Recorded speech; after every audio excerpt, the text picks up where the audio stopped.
throughout the building, and restrooms are past the guard desk on the left. The safety contact for today, February the 13th, highlights the U.S. Centers for Disease Control tips to prevent the spread of respiratory illnesses such as influenza and the common cold, including washing hands often with soap and water for at least 20 seconds. If soap and water are not available, use an alcohol-based hand sanitizer. Avoid touching your eyes, nose, and mouth with unwashed hands. Avoid close contact with individuals who are symptomatic or appear to be sick. Cough and sneeze into your elbow, not your hand. Alternatively, cough or sneeze into a tissue, then throw the tissue in the trash and wash your hands. Clean and disinfect frequently touched objects and surfaces such as keyboards, mobile telephones, and steering wheels. Lastly, in response to the emergence of COVID-19, a novel coronavirus, Metro has activated its pandemic task force and is coordinating closely with local, state, and federal authorities to ensure preparedness in the event of local exposure. To date, there are no confirmed cases of the virus in the region, and the risk of infection to the general public is low.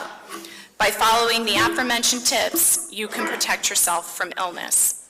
Thank you. Thank you, Ms. Impastato. Our first order of business is to approve the agenda. If there are no objections, we'll consider the agenda approved as presented. Are there any objections? With none, the agenda is approved. Now on to the approval of the minutes. Could I get a motion from a committee member to approve the minutes of the January 16th meeting and executive session, and for the January 22nd executive session? So moved by Mr. Goldman. Is there a second? Second by Mr. Marushian. All those in favor?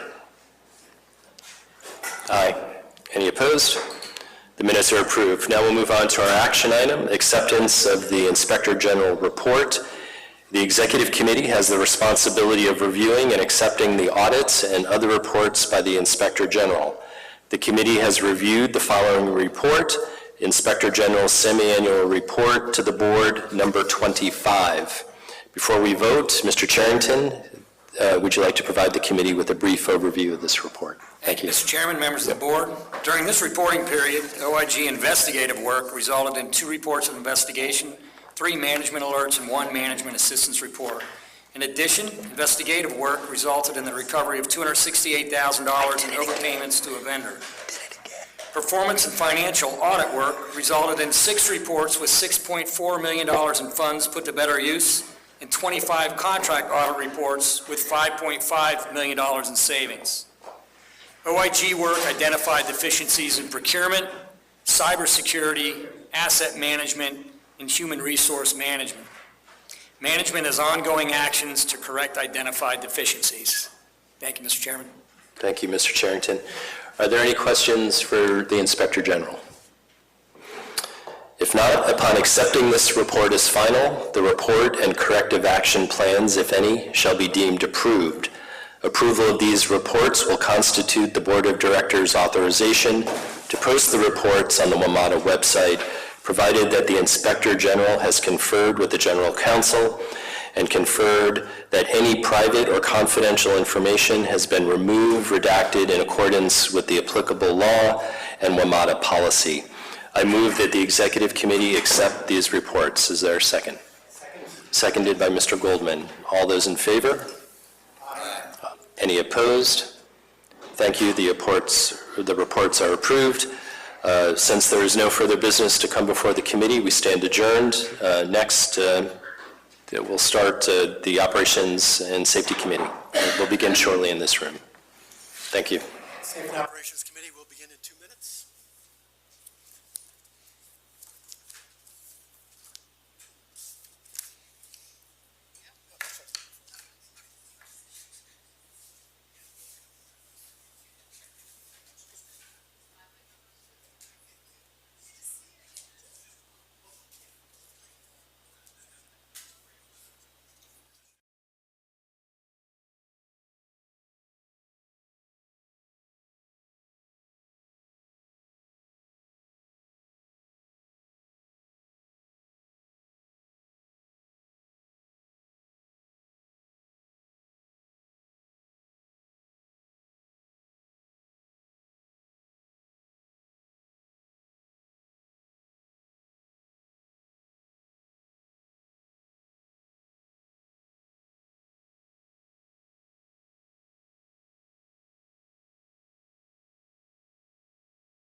This is a meeting of the Safety and Operations Committee. We're going to get started promptly because Secretary Slater is going to try and stay through the whole meeting this morning. He then has to flee at some point because the good people in Annapolis have scheduled for today a appropriations hearing on WMATA's budget. So both the Secretary and the General Manager at some point must flee this room to go to Annapolis. So we're going to try and get this meeting in, Safety and Operations Committee meeting in before the Secretary has to go. So we have today's agenda before us. If there are no objections to the agenda, we'll consider it approved as presented. Are there any objections? Seeing none, the agenda is approved. We also have minutes from our last meeting before us for approval. Can I get a motion from a committee member to approve the January 16 minutes? Mr. Merritt? Jeff? You asking for a motion? Yes, I need a motion. So moved. Thank you. Is there a second? Okay, I'm not sure who's in charge. Okay. Sure, I just know Paul isn't. Okay, all in favor? Thank you. Minutes are approved. Now, for today's meeting, we have one item on the agenda this morning, a panel discussion on bus rapid transit, sometimes abbreviated as BRT, and suburb-to-suburb transportation needs, which experts from around the region. We will explore the changing demographics of job locations in the metropolitan area. We will look at BRT and express bus projects underway in Maryland and Virginia, and what needs they are intended to meet. And we will explore what WMATA can do to promote BRT and suburb-to-suburb transit projects. Is BRT a possible solution to this need? What could WMATA do? Could it provide technical support? Maybe. Could it provide these services as new Metro bus routes? Perhaps. Could it help local jurisdictions purchase the buses or build out the BRT infrastructure? That would be a novel thing for WMATA to do. Today's panel discussion comes at an opportune time. Last month, the board adopted a resolution on the bus transformation project. Some of the BTP recommendations we run on record as wanting to encourage are bus priority projects, such as bus-only lanes and BRT, free transfers between Metro Bus and Metro Rail and local bus operators where feasible, and mobile app solutions that incorporate Metro and local bus providers to provide a seamless transit experience for our riders. Therefore, I'd like to welcome the panelists this morning and thank you for being here. First, leading off will be Shom Kanan to provide an overview and define some terms that you'll be hearing about in the next hour. He's the Vice President of Planning at WMATA. He directs the authority's regional mobility strategies, data and analytics, fare and pricing strategies, ridership forecasting, and transit equity initiatives. Well, you'd think he does everything here at WMATA. Of course, we also know that Shom, as the leader of the bus transformation project on behalf of WMATA, and prior to WMATA, he spent 10 years working in the private sector. Next is Jeanette Chapman. She is the director of the Stephen Fuller Institute in the Schar School of Policy and Government at George Mason University. At the Institute, she examines Washington region's economy, demographics, and housing market. Jeanette has been with George Mason University since 2013. Prior to joining GWU, she was Research Associate for Economic Growth and Development at the Downtown Business Improvement District. Following Ms. Chapman, we will hear from Dr. Rowland. She is a human geography graduate student at the University of Maryland, Baltimore County, and a Prince George's County native, currently living in College Park, Maryland. Her current research focuses on characterizing neighborhoods based on their amenability to public transport and on the relationship between race and distribution of grocery stores in the D.C. area. She also writes on D.C. transportation history and demographic issues for the Greater Washington and the D.C. Policy Center. Next, we have Joanna Conklin, who leads Montgomery County's Bus Rapid Transit Program, which coordinates buses and efforts on all BRT projects in the county. She has 20 years' experience in the public transportation industry and works with transit agencies across the country as a consultant prior to her joining MCDOT in 2014. In addition, she is chair of the Transportation Research Board's Committee on Public Transportation, Policy, and Development. Finally, we have Kate Mattice. Did I get it right? Good stuff. who is the Executive Director of the Northern Virginia Transportation Commission, commonly known as NVTC. She leads a team of program, data, and financial managers responsible for more than $350 million a year in state, federal, and toll revenue funding for transit services and programs in Northern Virginia. NVTC represents the localities of Arlington County, Alexandria, Falls Church, Fairfax City, Fairfax County, and Loudoun County, with a 23-member board of elected and appointed officials. And NVTC is the co-owner of the Virginia Railway Express, administers the Express Lane-funded commuter choice program, and holds responsibility for Virginia's oversight and governance of the Metro. Again, thank you all for being here. We'll start with each speaker giving us an overview of the specific topics germane to the panel discussion. What is BRT? Regional work trip trends, regional non-work job trip trends, and what's happening in the local jurisdictions. I will now turn the floor over to Sham to start our panel discussion. And Sham will also provide some concluding remarks reacting to the presentations of the other floor panelists today when they complete their presentations. Sham. Thank you, Mr. Chairman. Thank you, members of the board, and thank you again, Mr. Chairman, for bringing this very important topic to the board and the public.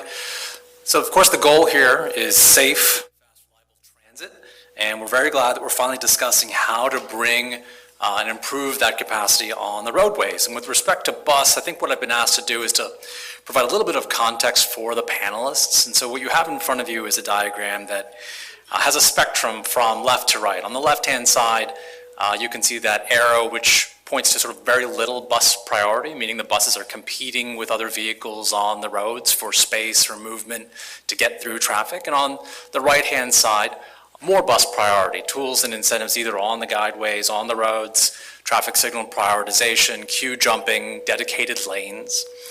And from left to right, there's different flavors of things that in the transportation industry are called, in some cases, priority bus. On the left-hand side, of course, we have local bus. These buses don't have any priority, and they're competing with other vehicles on the roads to move around. And oftentimes they are caught in the same congestion, same traffic, and frankly, they move very slowly. The stops are typically very close together, and they're most often used as sort of neighborhood-to-neighborhood or intra-neighborhood connectors. On the other end of the spectrum, on the far right, we have at least a few flavors, and I want to make sure that we start to distinguish these things. We have a few flavors of faster bus, from limited stop bus service, which is supposed to have some level of road priority, perhaps the signalization level, all the way to BRT, which is actually more than a bus. It's actually a network of tools that together allow the buses to function more like a rubber tire surface railroad. And so I'll talk through a little bit of the bits and pieces that go into that. So BRT, Mr. Chairman, is a high-quality bus-based transit system. It delivers fast, comfortable, cost-effective services at really metro level or almost railroad level capacities.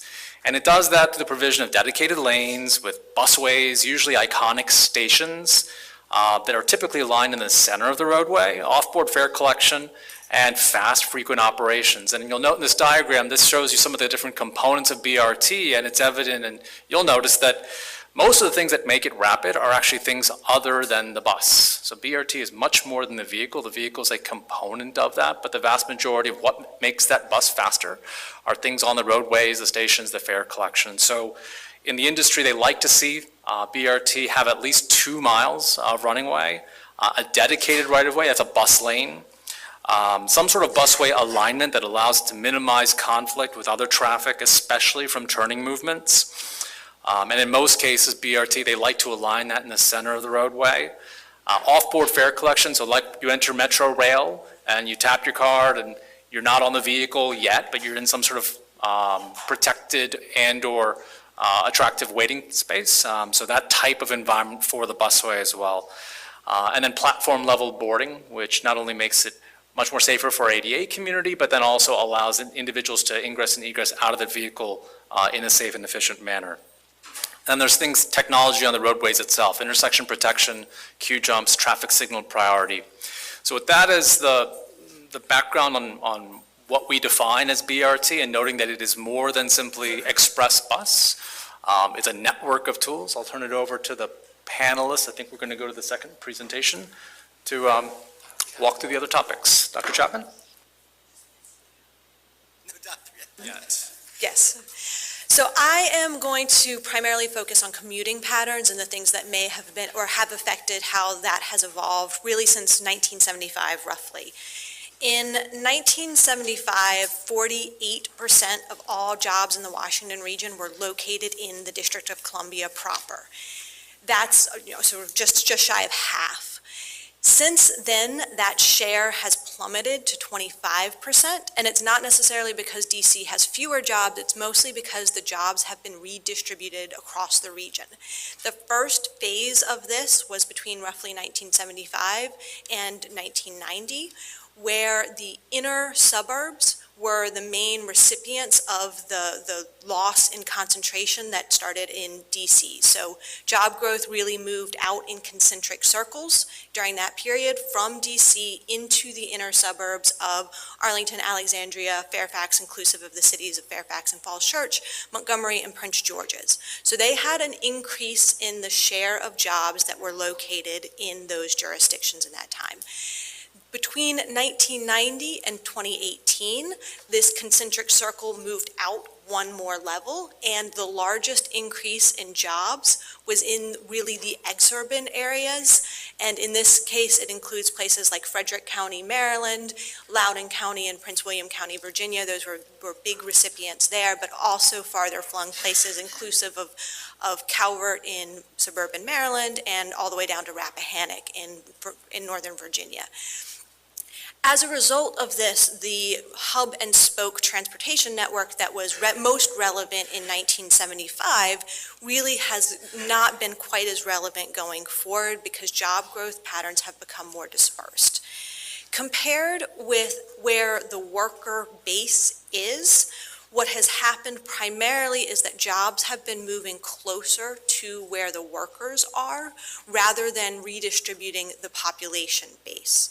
So in 1975, the worker base was still primarily suburban, and the jobs have followed the worker base. DC, Arlington, Alexandria, and Fairfax typically have more jobs than workers, and this has been true for that entire period, and tend to get more in commuting relative to the rest of the region, whereas suburban Maryland and the Northern Virginia exurbs tend to be the main residential bases that contribute to those job patterns. As a result of this, it means that suburb-to-suburb commuting has become slightly more common, especially since 1975, where the commuting patterns were far more suburb to central district areas. Since 1990, the commuting patterns have changed slightly less in terms of their distribution, where in 1990, roughly 27% of all commutes had a touch point in the district proper, and the remaining commutes were in the suburbs primarily. In the most recent period, the most recent data are a 5-year average between 2011 and 2015. The share of DC-centric commutes has dropped. In 1990 it was 30%. In 2015 it was 27%. So there's been a 3 percentage point redistribution in commutes, and most of this has been on the commutes that occur between counties rather than commutes that occur within a singular county. That's a little bit misleading though, just looking at the distributions, because the sheer volume of commuters on the suburban commuting side is so much larger that a small change in the distribution can result in an outsized increase in the number of commuters on that side. So just for comparison, right now, roughly sort of the 2015 period, there were about 890,000 commuters that were focused around DC. They had they either started or ended in DC. However, the increase between 1990 and 2015 of non-DC commuters was 680,000. So 75% of the base level of DC commuters. So just in terms of comparing where transportation networks might be going, it's very clear that the critical mass is moving away from DC and more towards the suburbs. One of the reason that the live and work patterns haven't increased as much as the intra-county patterns have is because our metro area has a very large share of multi-earner households. So if you have two workers, it makes it far less likely that both of them work in the same jurisdiction. As a result, it's far less likely that we will ever really be able to obtain the same live and work dynamics as other major metros, just because our households tend to have more workers. Therefore, our commutes are probably going to continue to be a little bit more dispersed. We talk a lot about changing preferences for millennials in particular, and this chart shows the share of workers in each age group using bus in both 2000 and in 2017. You can see that they really haven't changed that much, so there really haven't been changing preferences on the bus commuter side. There have been moderate changes in preferences on the Metro Rail commuter side, but not on bus, not yet at least. In general, younger workers and older workers typically use the bus most heavily for their main mode of commute. Some of this has to do with access to vehicle, and the other main determining factor is also household income, where low-income households still are more reliant on bus commuting than the upper income households, although there are some choice riders on the upper income level. When looking at the geography of bus commuters, this shows the share of each worker by place of work, not by place of resident, for both bus and Metro Rail. Bus commuters still overwhelmingly have a job located in the central corridor or central business areas of DC, Arlington, and Montgomery primarily, whereas Prince George's, Fairfax, and the other exurban areas typically have a lower share of bus commuting. Some of this is really because the infrastructure is not quite there, and vehicle drive-alone patterns are much stronger for those exurban communities. As a reminder, one of the major changes in our region over the past 20 years is the aging of our population base. This is true nationally as well, where we have more older adults, and we also have more older retirees that are no longer they're no longer commuting.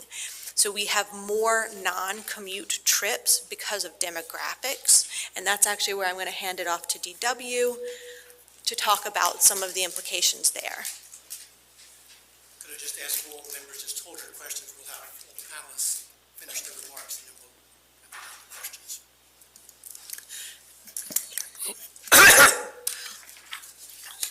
So I'm going to be talking a little bit about non-commuting trips.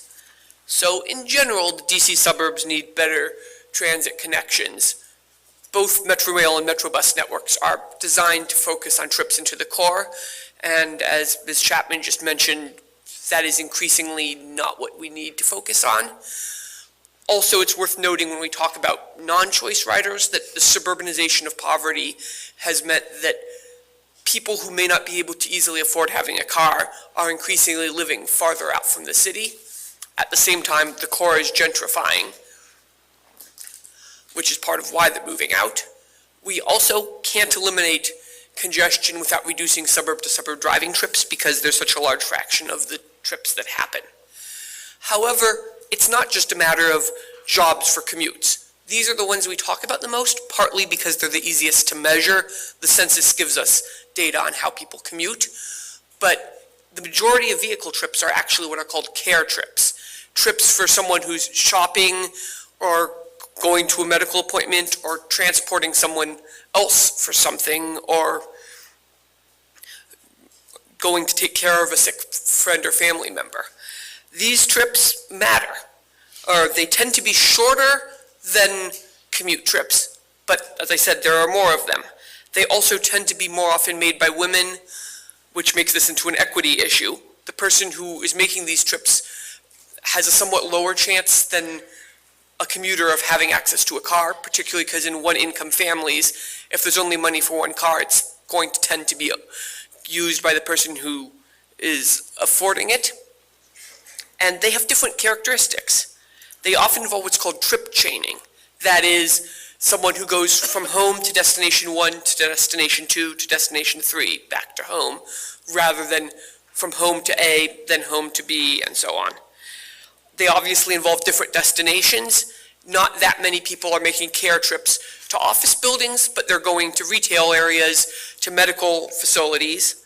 They're less likely to match a 9 to 5 commute schedule. They're unlikely to be making the same trip regularly. A somewhat constrained and complicated commute might be fine. If you make the same trip every day, you know what time your bus will be there and so on. If you're going to the doctor, that's not a trip you make regularly, so it's more of a mental load to figure out how to make it and to make it successfully if there are a lot of transfers and connections you have to make very carefully. These are also traits that are often shared by commutes for low-income jobs where people may not have a 9 to 5 schedule or may not have a fixed, consistent schedule. In order to figure out where these trips are likely to be, it's worth looking at land use. So, I've put up a map of different types of land use in the DC area. The darker an area is, the higher the population density. The color indicates primary type of land use. So green is residential, but as you can see, blue office jobs are scattered pretty widely, and purple, which here indicates retail, are concentrated in a few points as well.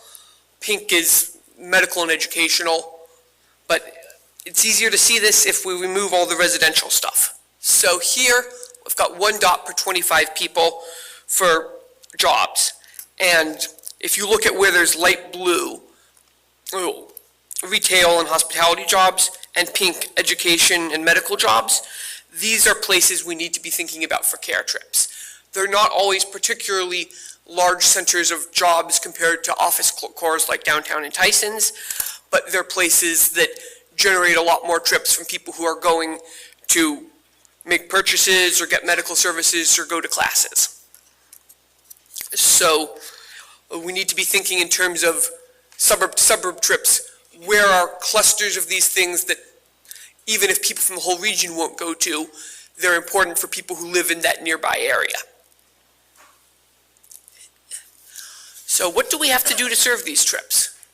First of all, connections to Metro Rail are still important, but we also need to be thinking about connections to those transfers. If your local bus primarily takes you to a park and ride metro station, that's great if you're going downtown, but not so great if you need to get to the shopping mall or the doctor's office that's in your neighborhood, but not right by the park and ride station. We need to make transfers easier, particularly for chain trips. If you're just making a single trip to a single destination, you're going to be there for 8 hours, you can time things around, I leave the house when my bus is coming.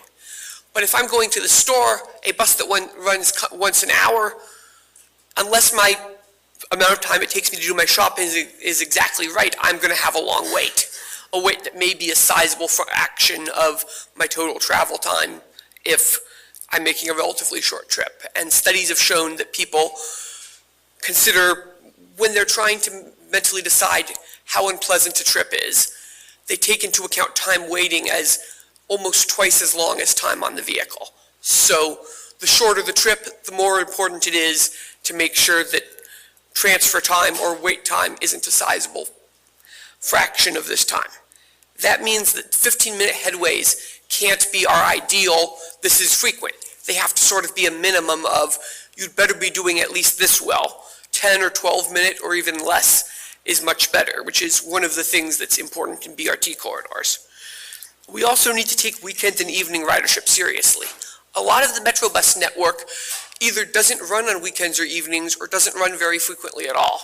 But particularly in a region where half of people have 2-income households, the shopping, the trips to the doctor, and so on, a lot of them are going to have to happen outside of that 9 to 5 weekday window, so we really need to make sure there's good service when people are going to be making those trips too. Also, you want to have a relatively simple, easy to understand, coherent system. Right now, a lot of bus routes have 3 or 4 different service variants. You need to make sure you're on the right one. This works, as I was saying, if you're very familiar with this route, it's the route you take every day. But if I look at my schedule and, oh, today I need to take this kid to the doctor that's over there, I haven't been there in 6 months. Since his last checkup, I probably don't remember the exact details of the route. So understandability, clear maps, and clearly understandable systems are more important. A little example of the amount of priority we need to be giving to things we aren't. Take a look at these photos. They're from a major circumferential arterial that is run suburb to suburb in a major North American city. Thinking about our system, what type of bus frequency would you expect this to have at rush hour? What about at midday? At 11 p.m.? On a weekend? Probably, if you were lucky, this would have hourly service. Around here, it might well have hourly, it might not have weekend or evening service. However, this is a trick. This is Finch Avenue in Toronto. It's a circumferential arterial that runs east-west and crosses the end of the Yonge Street subway line, and it has bus service every 5 to 10 minutes, all day, every day, up till midnight. This is why Canadian cities in general have much higher transit ridership than American cities of similar size and density. If we want to get that kind of ridership, and if we're concerned about reducing congestion and climate change, we need to get that sort of ridership. We need to provide this kind of service. We can't just focus on, well, every 15 minutes until 8 p.m. is good service, because the evidence shows that ridership will go up a lot if you provide service more like this. To show this is a fair comparison, the Toronto metro area is about the same size as DC, but their regional transit mode share for commuters is nearly twice ours. This is, once again, one of those cases where we don't have nearly as good data for the mode share for non-commute trips just because it's not as well collected. But in the short term, the fastest way to increase suburban mode share is to run more buses more frequently all day. Obviously, there are cost difficulties for that, and it's something that the jurisdictions are going to have to be willing to commit to funding if we want to do it, but it is important. And Canadian cities in general are good models for this. I think I seem to have lost the rest of my slides, but Canadian cities are good models for this because they've got similar built environments, but if you want an American example, Seattle has been improving service and has seen a ridership spike lately. They put a lot of bus lanes in, signal priority at signals. We're going to get you the right slides, so I think we've got one about 3 or 4 in the sequence here. Yeah, I don't know what's going on. Well, I'm just going to keep talking so I don't waste all our time, and hopefully the slides will come eventually. Suburban ridership there has grown even more than the in-city ridership because of improved priority, improved frequency, and maps that make frequency and hours of service very explicit, so I can look at a map and see, okay, I know that route will be running on Saturday afternoon, and it will be running frequently on Saturday afternoon. I don't have to go and look through the schedules to try to figure out if that route really exists right now or is a phantom that's only useful at rush hour. And then finally, just to summarize what we need. We can't treat transit in the suburbs as transport of last resort for people who don't have another option. If you produce service that is only a last resort, very few people will use it because anyone who can avoid it will. So people need to get to their destinations quickly. They've got to be able to get there when they need to get there, not just certain times of day or once an hour. And they don't need to be able to worry about whether they'll be able to get back or whether the route they took is going to vanish at a certain time of day because commute time is over. Bus lanes and signal priority are important on suburban routes because often there are a few particular intersections that are very congested and can slow them down significantly. As I said, frequency matters, and we need weekend and evening service, especially for care trips. Thank you. Thank you. So Ms. Chapman and Ms. Rowland have set out what our problem is, where the jobs have moved in the metropolitan area, and what are the needs for better service. Ms. Conklin, Ms. Matisse will be now discussing what's being done about it in Maryland and in Virginia by the local jurisdictions there, to some extent Metro. Ms. Conklin? Great, thank you. And thank you for inviting us to talk about better bus service in the region. So I do think the previous presenters have really done a good job at presenting the case to why we need better bus service in the region. We take this very seriously in Montgomery County. We've been working hard over the last few years to make improvements to bus service, and BRT is a big part of that. We've been talking about BRT in Montgomery County for over 25 years. It was a concept that was included back in 1993 in our transit strategic plan, really got solidified in 2013 when our county council approved the countywide transit corridors functional master plan. And this master plan defines a network of about 102 miles of BRT throughout Montgomery County, and it identifies the needed right-of-way for those corridors. It's basically sort of the roadmap that we have been using in our department, in the Department of Transportation, to implement the projects.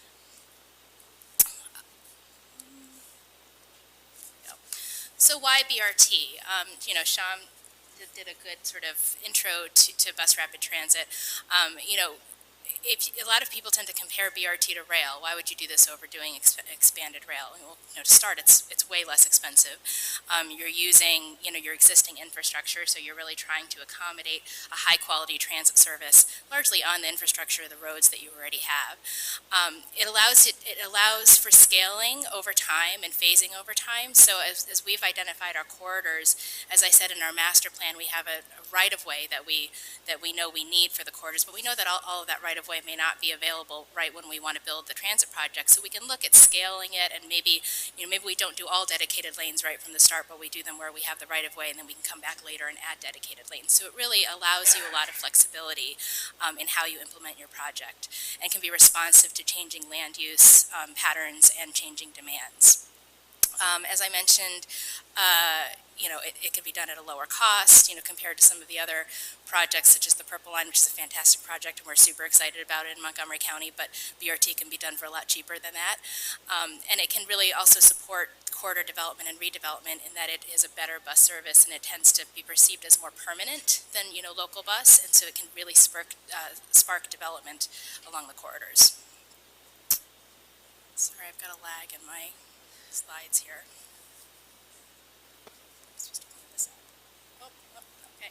Okay, so pretty early on in our process, we decided we wanted to brand our system, and we wanted to get the community involved in this because we felt like they could get excited about something that had kind of like a solid and exciting brand.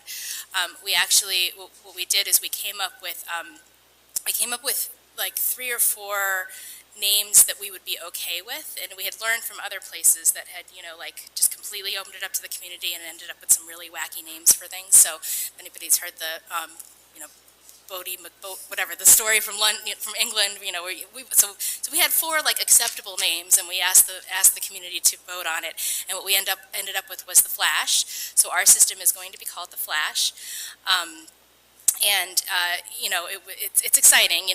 We are excited about the name. We've been working on branding for a while. The community was excited about it because we involved them. We did like a contest, for if people voted, you were entered into a drawing. So we had the name, and then we said, okay, now we're going to develop the logo. We also wanted to involve the community in that. So what we did was we went to Montgomery College, to the graphics design department, and we said, the name is Flash. We want you guys to come to us with potential logos.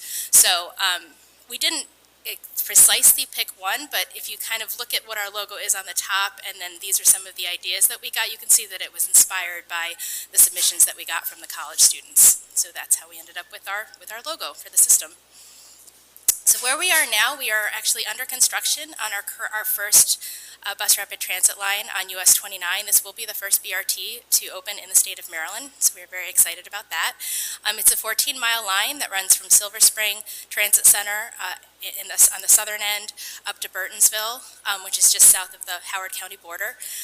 The total project cost is about $40 million, and we were really fortunate to receive a $10 million federal Tiger grant, which is the previous build program, to help with the cost.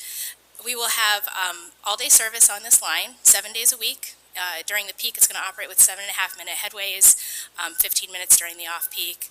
We'll match the Metro Rail line hours, so it's going to be operating, I think, for 22 hours a day. We have 11 stations. You can see them listed here on the map on the right. 2 service patterns. So there's a blue pattern that you can kind of see that runs all the way from Burtonsville right down all the way to Silver Spring with only a few stops on the way.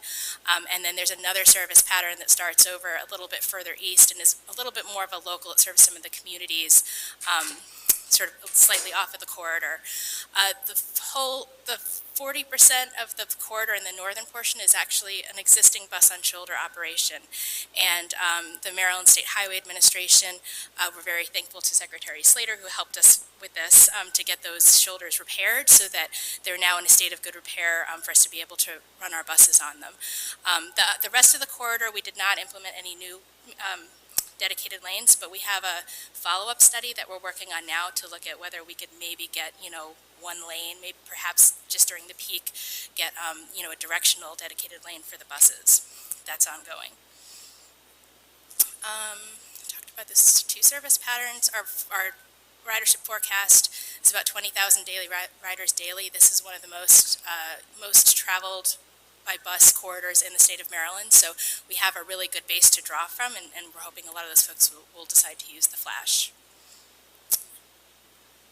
So some of the features, we have new vehicles, and we've actually got our first pilot bus at our maintenance facility now, and I'll show you a picture of that shortly. So there's 60-foot articulated buses. They're being built in New York by Nova Bus. It'll be our first time operating 60-foot buses, first time using Nova, so this is all like new stuff for us. We're really excited. Our operators and maintenance folks are excited about it. New stations, which I will also show you a picture of. Prepayment, so this has been a big deal for us. We want to do off-board fare collection. It has been a challenge. I'll talk a little bit more about that when we get to regional coordination issues at the end of my presentation. But our plan is for people to pay before they board, and then we will have fare inspectors who will ride the vehicles and ensure that people have paid. The buses, we've implemented a number of pedestrian and bike improvements around the stations to facilitate access. The buses also take bikes on board, so won't have to put your bike on the front of the bus. You can actually roll it right onto the bus. Our stations are 12 inches in height, so they're near level boarding. The buses are 14 to 15 inches, so there's just a slight gap, but essentially they're level boarding. And we did transit signal priority at 15 intersections along the corridor, so we'll be implementing that as well to get the buses through the intersections more quickly. So this is our iconic station, as Sean put it. We have an iconic station. These are custom designed stations. We work through a community process to design these, and along with our stakeholders. But as you can see, they're going to be pretty unique. And the picture actually doesn't even do it justice. We were out at the factory a couple weeks ago to look at they built like a pilot station for us, and it's like way bigger than I expected it to be when I was actually out there, and it's very, very impressive. So, but you can kind of see it's a level boarding platform. You can see the ticket vending machines. We have an iconic marker that says Flash on it. There will be real-time information available. So, this will be a very, very noticeable improvement to the bus infrastructure on the corridor. Just a note on station art, we worked with a local organization called Arts on the Block. They're in Silver Spring, Maryland, and we are having mosaic tiles that have been designed by high school students in the area that will be installed on the platforms. So, and we kind of have like each platform has 3 of these that have some sort of link back to the community. So that's just a nice added touch, to add interest to the stations. So our bus design, we decided we wanted to do something really noticeable, and what I'm showing you here is some of we went through, I can't even tell you how many potential designs on this bus. These are some of the earlier ones. But our director at the time said, these are really nice, but they're just not that different. So this is what we ended up with. In the factory in New York, the workers call this the Skittles bus. I don't know if I love that, but that's okay. But it's definitely going to be noticeable. I think people will certainly ask when they see this going down US 29, what is that Flash bus? So it's, and the inside, I don't have pictures of the inside, but the inside is also really, really nice looking. So we're excited about this. A couple of other corridors I wanted to mention. We have a corridor on Maryland 355 that runs from Clarksburg in the northern portion of our county down to Bethesda. It's a 22-mile corridor that we just finished planning on, and we have entered design on that corridor. Something we did a little bit differently with that one is we released a request for information back in September to the industry, meaning construction, design firms, finance, potential concessionaires if we wanted to maybe do a P3, asking a number of questions about the project and trying to get feedback. And we actually got a good number of responses to the RFI. What we're trying to identify is sort of if we have a conceptual design, but are there ways we could improve the project? What should we be considering in terms of project delivery and financing? So that is actually, those RFI responses are going to sort of inform our next steps on the project as we move into design and then eventually into construction. We also are in design right now on a BRT line on Beers Mill Road, also known as Maryland 586, but nobody calls it that in the county, it's Beers Mill Road, between Wheaton and Rockville. And that one is not going to be 100% dedicated lanes, but there's some dedicated lane and then a number of queue jumps at the intersections, stations, new vehicles. It'll be a really nice service as well. And that one's under $100 million project cost, so we're currently considering whether we want to put this into, and for federal funding for small starts because it is a relatively small project in the transit world. So we're working on that one. As I mentioned, we're looking more at US 29 to see if there's anything additional we can do to speed up the buses and to improve the reliability. Some of you may also be familiar with the Quarter Cities Transitway project that has for a long time been a state of Maryland project and has completed preliminary design. At this time, there's no funding to move that forward, but that's another BRT project in Montgomery County. And in our 6-year CIP, we have funding allocated for planning on New Hampshire Avenue and North Bethesda Transitway, which is a short line in the White Flint area of Montgomery County. So we've got a lot going on. I did want to quickly mention that while we love BRT and we're working really hard on BRT, we also realize that it takes a while to implement that particular mode of transit. So in the meantime, we're looking at other types of transit improvements. This is a picture of our Ride-On Extra service that we started back in 2017 on Maryland 355, that same 22-mile corridor that I mentioned that we're looking at BRT. In the short term, we've implemented a limited stop service with new vehicles, upgraded transit, not stations, but transit shelters, transit signal priority. They're specially branded. It's called our local service is the Ride-On. This is the Ride-On Extra. And so we've implemented this on a portion of the corridor as sort of a precursor to BRT to try to start getting people used to this type and level of service. It's been really successful. So as I mentioned, I would just touch on a few regional coordination issues. In terms of network integration, what we're dealing with right now on US 29 is as we're putting in a brand new service, there's a lot of existing transit service on that corridor, both Metro Bus and Ride-On. So we've been working with WMATA on what makes sense in terms of changing the local service and integrating it with the Flash to make sure the system kind of works together as a system. It doesn't really make sense to implement a brand new high-frequency, high-quality service and not make any changes to the underlying local bus network. So we've been working on that. That will continue to be an issue on any BRT corridor that we implement. As I mentioned, fare technology and policy is a real challenge because even though we operate largely from a transportation perspective as a region, we all still do a lot of things very locally. So yeah, we use Smart Trip, we're part of the regional fare system, but the current Smart Trip system doesn't allow for off-board fare collection, for example. The vendor doesn't have, the little kiosks that we need at our stations. So we've had to come up with a sort of quick implementation, way to do off-board fare collection. Basically what we're doing is we are taking fare boxes from the buses. Our station construction our station fabricator is designing like these little metal shrouds that will go over the fare box to protect it from the elements, and that's what we're going to use in the short term to be able to accept Smart Trip at our stations. So we're kind of like building it ourselves essentially, and hopefully it's just a short-term solution, but it'll work and it'll allow for people to pay off at the bus. Facility operations and maintenance needs are also something else that we've been working with WMATA on and would like to continue work with them. There are garages in Montgomery County. The garage that we're running our BRT service out of in Gaithersburg has a couple of articulated bus bays, but we're essentially maxing them out with the US 29 service. So any future BRT service that we operate with articulated buses, we're going to need additional capacity and a facility that can accommodate those buses. So and Metro actually has that capacity at their garage in Montgomery County. So we've been working with Metro to kind of coordinate how we can potentially use that facility or partner in using it. So with that, just a couple of contacts. I will just mention that Dan Hibbert is also here from Montgomery County. He runs our our local transit service, so he's also available to answer questions if you have anything specific to transit operations. Thank you. Thank you, Ms. Conklin. That's very helpful. Now we'll move across the river from Ms. Matisse and hear what's happening in Virginia.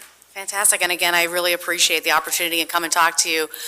Indeed, there are a lot of exciting things going on in the bus realm and network within Northern Virginia, so I'm happy to tell you a little bit more about it, including about our BRTs, both what we have operating and planned, as well as express buses that I was really thankful that Sham was talking about that, because that's another key part of our network in Northern Virginia.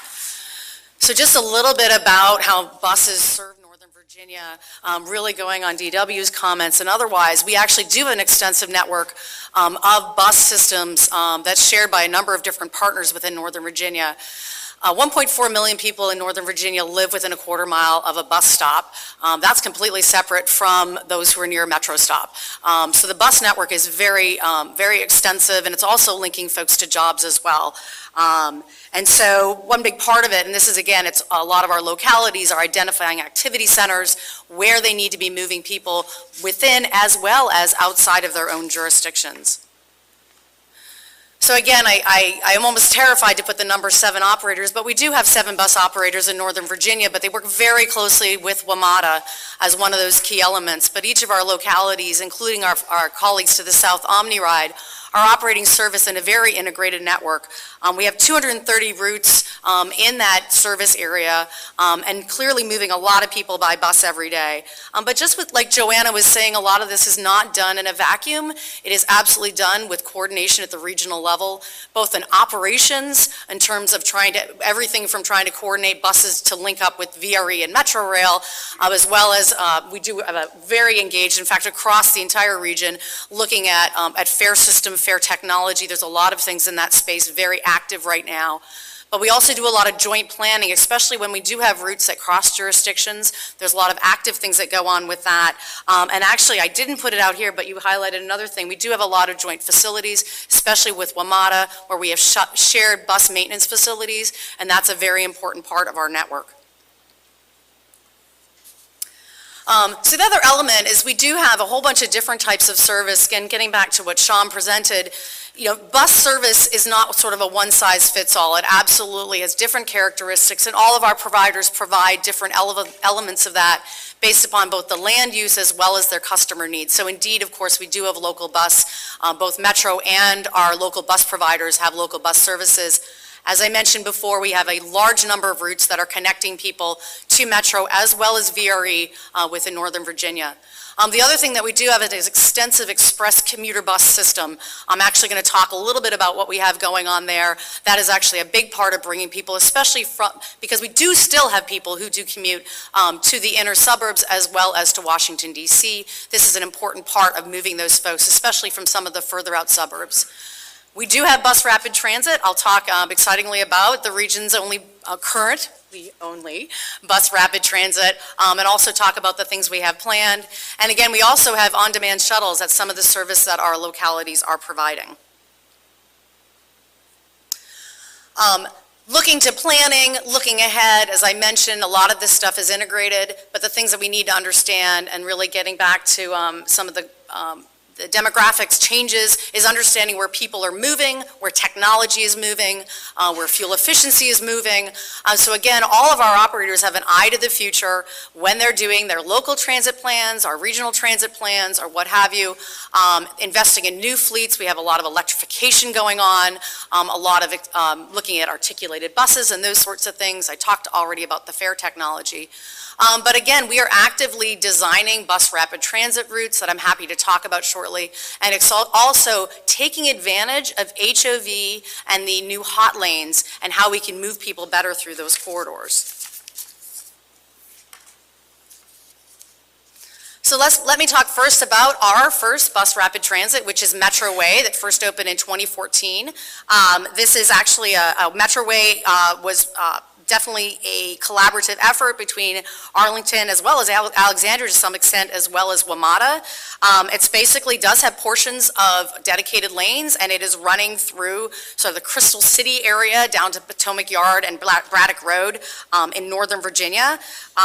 Very similar to what was talked about within Montgomery County. We're talking 6-minute peak headways, 12-minute off-peak, and then 20-minute on the weekend. It's linking a number of different metro stations along that corridor, but it does have a lot of dedicated lane associated with that. One of the things as we talk about how bus ridership, and I'm not sure we got into the ridership trends, but I think nationwide buses, have definitely been seeing some challenge in ridership. However, since 2014, we've seen steady and continual growth on this corridor. So the other thing I want to talk about are the 4 active BRT projects that are in the works right now here in Northern Virginia. Or just across the river. As I mentioned, Metroway is also actively looking at extending up to Crystal City and Pentagon City. There's clearly a lot of successes in the way that they can integrate in that. Obviously understanding that there's a lot more jobs that are finding their way back to the Crystal City and Pentagon City area. So that's something that's actively going through the plans.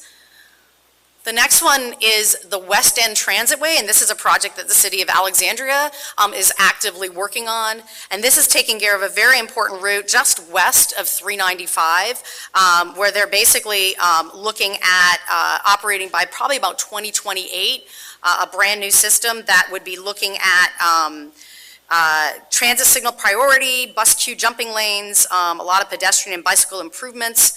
And one of the things that they're actively doing on this is already investing in more frequent and higher technology that helps the customer along this corridor.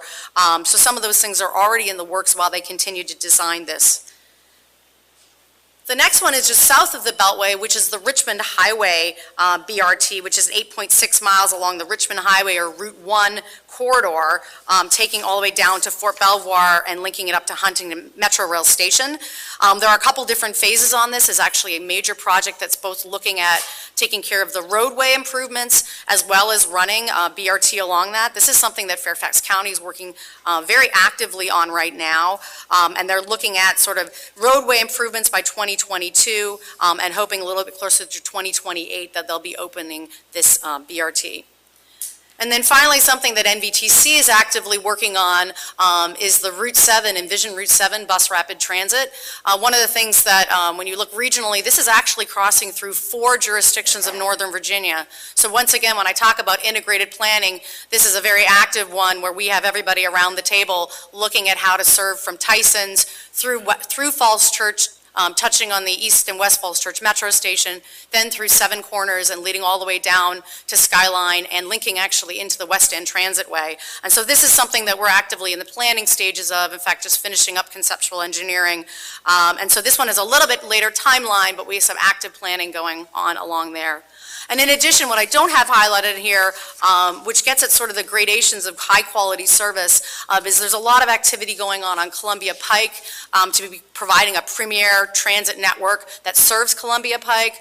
And so that's again an opportunity where we'll be able to provide a lot more frequent and better service for folks along that very busy transportation corridor.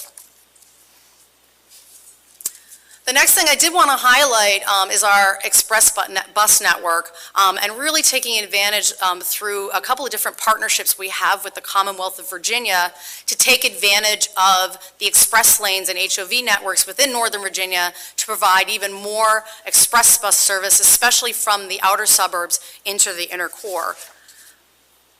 So this is under our commuter choice program. NVTC entered into 2 different agreements with the Commonwealth over the past 4 years to be the recipients of a portion of the toll revenues from I-66 inside the Beltway, and then most recently from 395 and 95, where we are running a competitive program that our localities can apply for, with a goal of identifying and funding projects that can move the most people.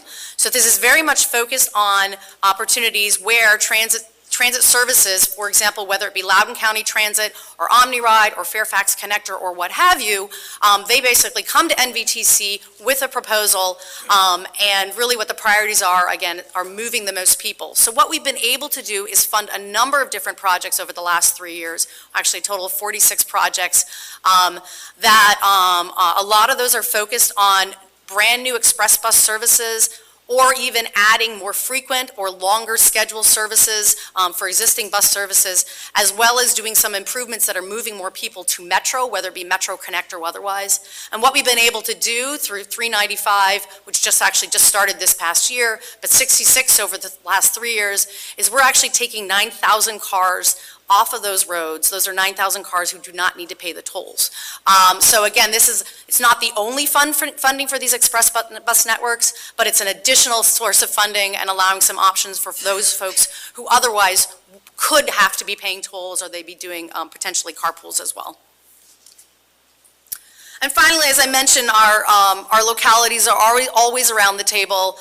For any of you who have been out to the NVTC offices, we have a huge conference table, and it's probably at least once a day. We have regional folks around the table collaborating on a number of different things, whether it be from how to collectively respond and move people to the platform shutdowns this summer, or working on fair technology solutions, or what have you. So again, as we look to how bus can serve the region, we are actively working together. We are actively working with WMATA on different things. The other thing, of course, in Northern Virginia, we have the Northern Virginia Transportation Authority, which has another source of competitive funding. We are right at the table with them and thinking about on their transaction plan, how does bus rapid transit fit into that? And then again, continuing to work with the state of Virginia on the express lane networks and how we can continue to leverage those opportunities to move more people on bus and other multimodal solutions. So thank you. Thank you. Sham, do you have some reactions, or you want to bring this together with some conclusions or observations? Yeah, I think I've been charged with playing cleanup batter, so you can... You're actually batting 5. Exactly. Is this when you cue Baby Shark? I'm not sure exactly how this all works. No, I think that you're going to have to do this manually, Leanda.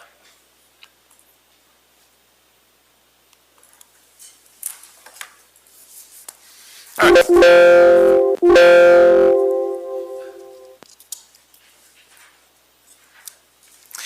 So I think we'll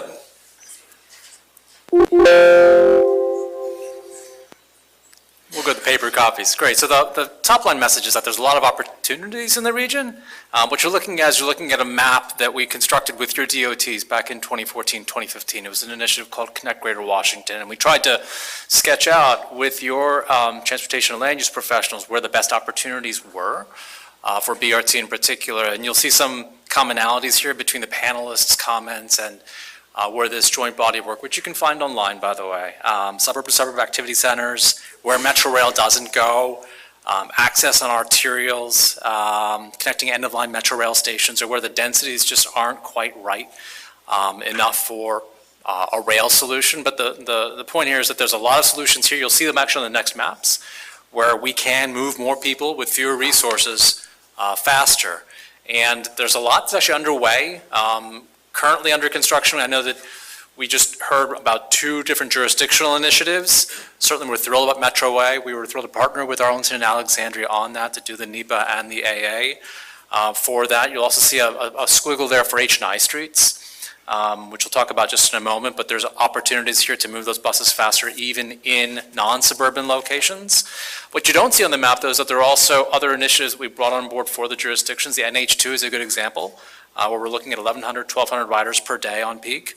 And then, you're right, Purple Line is different from BRT, but let's not forget that the J4 effectively seeded the opportunity for the Purple Line, so BRT or Express Bus can be pre-rail in certain instances. So we're excited to partner with the jurisdictions and bring those forward.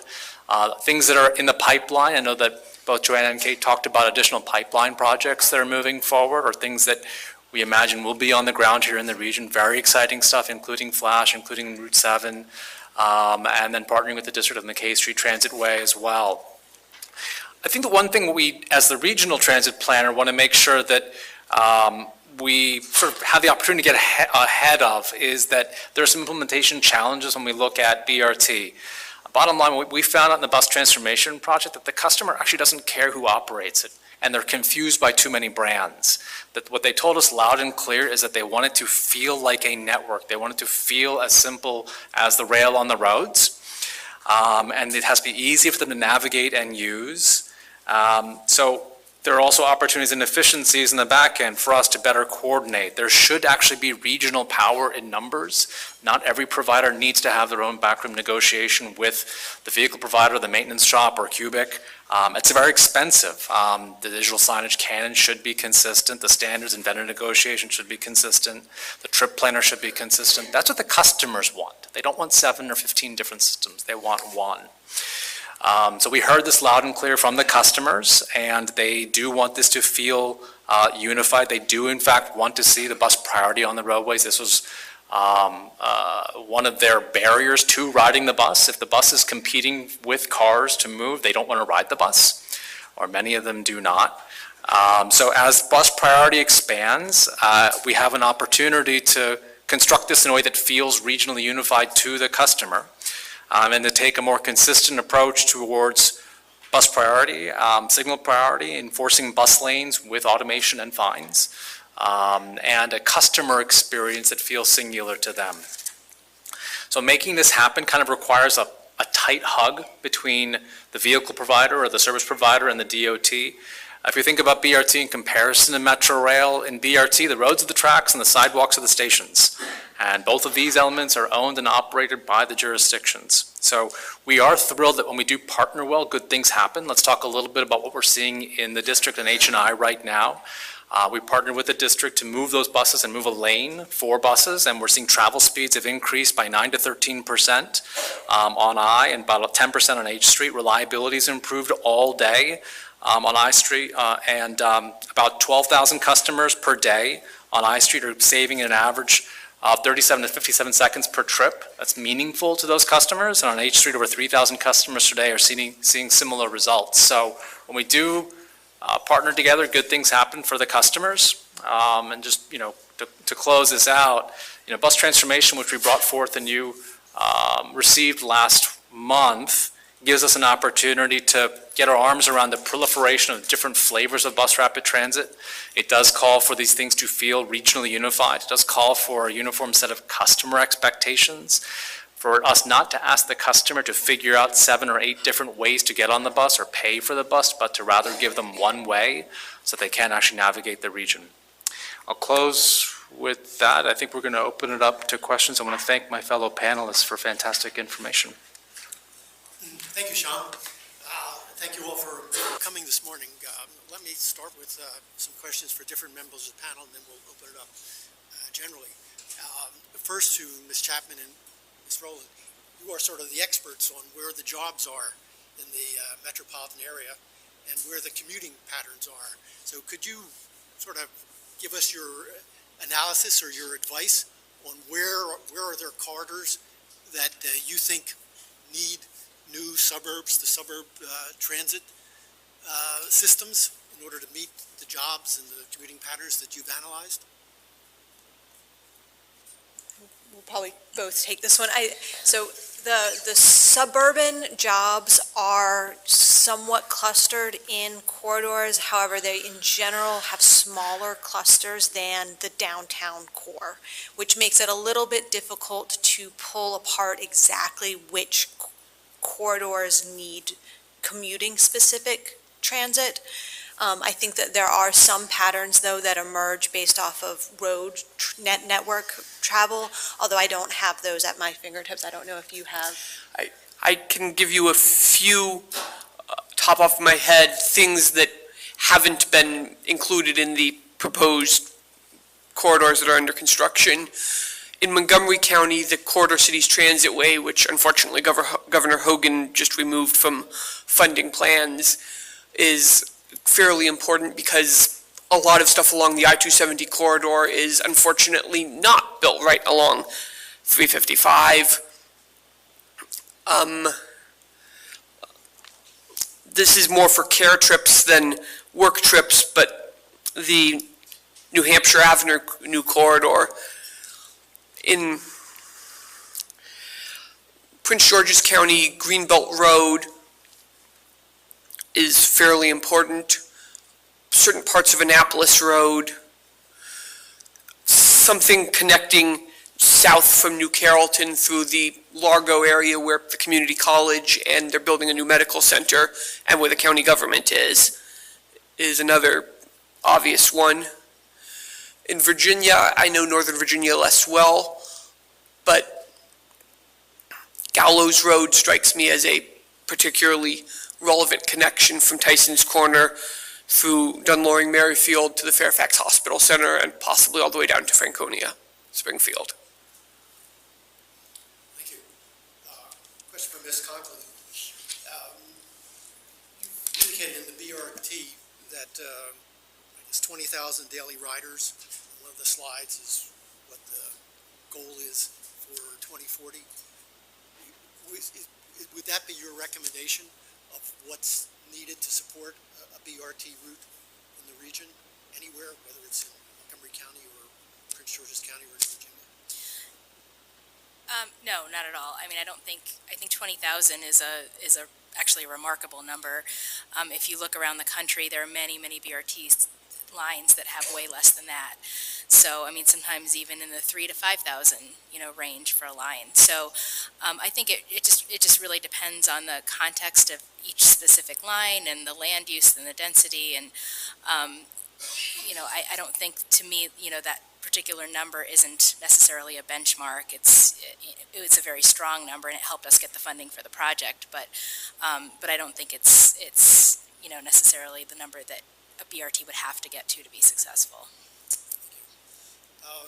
And just a question for both Ms. Matisse and Ms. Conklin, and I'm just picking up on one of Sham's questions about integration.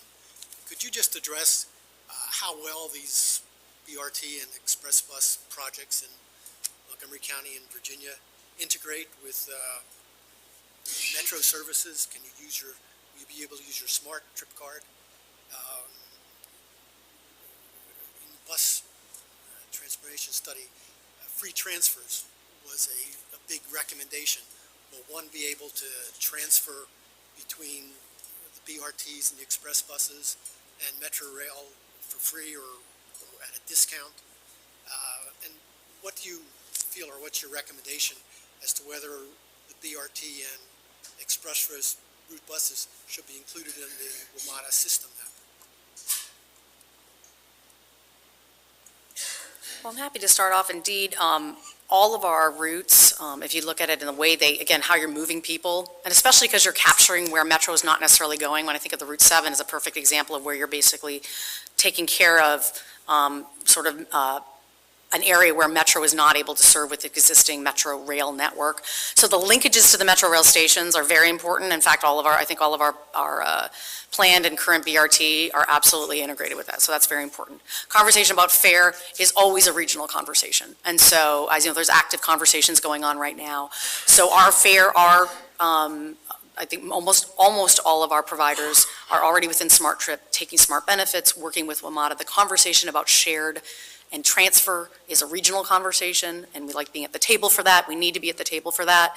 I don't have the golden answer on transfers or not, but that's an important conversation to have because I think there's a definite recognition that all of these services, whether it be a local bus or a BRT, is all part of a broader network. So, I agree with all of that. As we were working on the implementation of the US 29 line, from the beginning, we said we have to be able to take Smart Trip. Like it was not even an option for us to not be able to take Smart Trip. So it's easy to say that, but then the devil's in the details, right, in terms of actually implementing it and, working with a Smart Trip vendor. And so for our stations, we will have ticket vending machines where somebody can pay cash or credit card. Those do not accept Smart Trip. We were hoping to get that vendor to be able to work with WMATA's Smart Trip vendor, and that didn't happen in the time time that we had to be able to open our system. And then, like I said, for Smart Trip, we were able to come up with a sort of homegrown solution to be able to take Smart Trip at smaller, using fare boxes essentially that'll be weatherized. So, I mean, we've worked it out. We've been talking a lot with the regional partners about mobile and with WMATA about, mobile technologies. I mean, that is really the way the world is going. You can go to the coffee shop and get a cup of coffee, using a phone, but you can't pay for your transit fare using a phone, so we really need to go in that direction as a region. And, currently there are some different pilots that are being done in different jurisdictions. It's not necessarily all being coordinated, I think, in the long term. Really having WMATA step up, I think, to kind of help pull everybody together and be on the same page with mobile ticketing is an important thing. So, we just need to keep moving together so that, because as we've been talking about, you're right, to the customer, it's like they don't recognize that there's all these different operators. They just want to be able to get on the bus, use a consistent form of payment, transfer seamlessly and get from point A to point B without having to think about who's actually operating the bus or operating the rail. So we need to move in that direction. Thank you. Questions from other board members? I don't have a question. I just wanted to take the opportunity to say thank you for the presentation. It's incredibly helpful, and also to echo the sense of urgency on behalf of the district. We are serious about improving bus performance and reliability here in our city. We think there will be tremendous value not only to our residents and our visitors, but also to the entire region. So we've got several projects now moving forward that will show that benefit. And so we're enthusiastic about working alongside you as we improve bus experience for everybody in the region. Thank you for the presentation, very insightful. Don't take this the wrong way, but let me propose that somebody be the bus czar or bus arenas.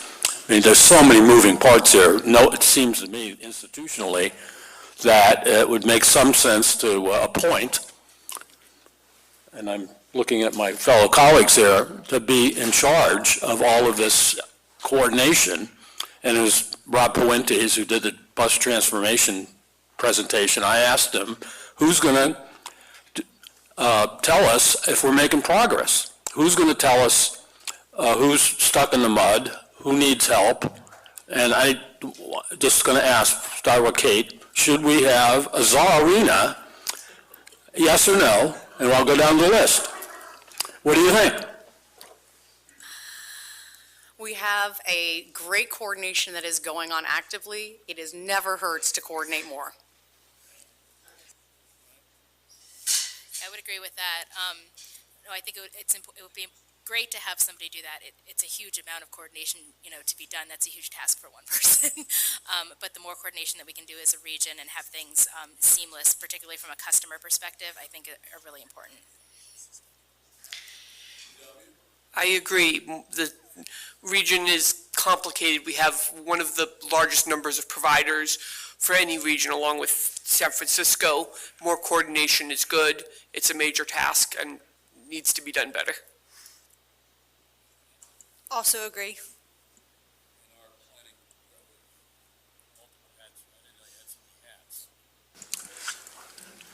Before you answer, does the MPO do anything in this space? Which question do you want me to tackle? Both. I work at the pleasure of the general manager of the board in this region, so whatever you tell me to do, I'll do.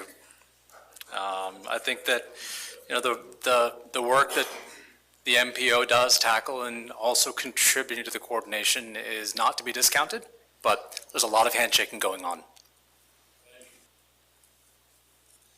Secretary Slater. Absolutely, thank you. First, let me say thank you for the presentations. They were all great. I particularly appreciate as a planner that you started with the data and then ended with kind of the solutions, so it was really great to see. A couple of quick questions. I think first, great to see you, Joanna. You and I first worked on these BRT projects, 15 years ago, 10 years ago? But that's right. But do you think, I look at BRT as something that can come in a variety of forms. Do you think 29, do you see 29 as an example of something that can start at a level where it's really appropriate for the land use out there and then evolve into a higher level as the land use changes around it? Absolutely. You know, our initial vision for 29, as I think you know, was we wanted, the full gold standard BRT. We wanted full dedicated lanes. And as we started getting into the details of that and what the impacts would be and the costs and, community issues and impacts to traffic and all that, we realized that it was going to take us a lot longer than we had anticipated to get to that point. So what we're implementing, we didn't get 100% dedicated lanes, but we're doing everything else. We're doing the stations and the buses and the TSP and the off-board fare collection, and it's a good step in the right direction, and it's an implementable project because sometimes the perfect can be the enemy of the possible, and there are ways to sort of phase these projects so that you get something on the street and don't have to wait 20 years to get service improvements. So I think it's really important to think about it's great to have the goal for the gold standard, gold-plated BRT, but there can be things that you can do in the meantime that provide real improvements to the people riding the service. Agreed. Just one quick kind of follow-up question leading on to the system perspective for Joanna and Kate, really. When you think about the fact that these BRT systems really rely heavily on the feeder systems from the other providers that are coming into them, how much coordination is happening? I see it, I see coordination and handshakes on kind of the technology level and the customer experience level, but how much coordination is being done on the route level, knowing that one service change from one provider could really impact what you're seeing out there and that service? Is that happening at the same level? So I can speak for the BRTs that are being planned right now. WMATA, as well as the localities, are all sitting around the table, and they are the technical staff and the operational staff. So they are at the table, and that's really important. I think that's absolutely vital. So yeah, I mean, having the right staff there engaged through the planning and development of those projects, and then moving on to operations is really important. We've been working, with WMATA's service planning and operations staff really since the beginning of, on US 29, beginning of the project. And I mean, our DOT actually, we're doing the BRT projects and we run the transit system. So we're in somewhat of a unique, in many places you have a transit authority that's running, the transit, and the DOT is separate. We're all kind of under one roof, so we're able to coordinate very carefully. I will tell you that we're in the process right now. We are making a number of recommendations to changes to local bus routes. It is not without controversy. I mean, any change, causes people to be upset, but it just makes sense for us to figure out how to better connect our routes, to the new system that we're investing $40 million in. So we're working on that. This may seem like Star Wars, but are you all looking at autonomous vehicles for last mile services like vans, et cetera, or articulated buses on dedicated lanes? Is that something that's being considered? So we actually have been meeting with companies who are working on automated technology. I guess what we've been finding out is there's a lot of autonomous vehicle technology being utilized in the military, and actually now that technology is being considered, for more of a commercial purpose. So we're very interested in that, and there's a range of what you can do with autonomous vehicles. So it could be as simple as you have some sort of autonomous technology that helps you dock at the station, from a simple level, all the way to a fully autonomous bus that operates in a dedicated lane, or a shuttle that goes and picks people up, in the neighborhood and brings them to the bus. So, we have an eye to what is happening in the industry. There are a number of federal grants that are out there, for demonstration projects. We're considering some of those. Could we potentially partner with some of these companies who are developing the technology? But it is something that Montgomery County is very interested in. Thank you. Final question for Ms. Rowland.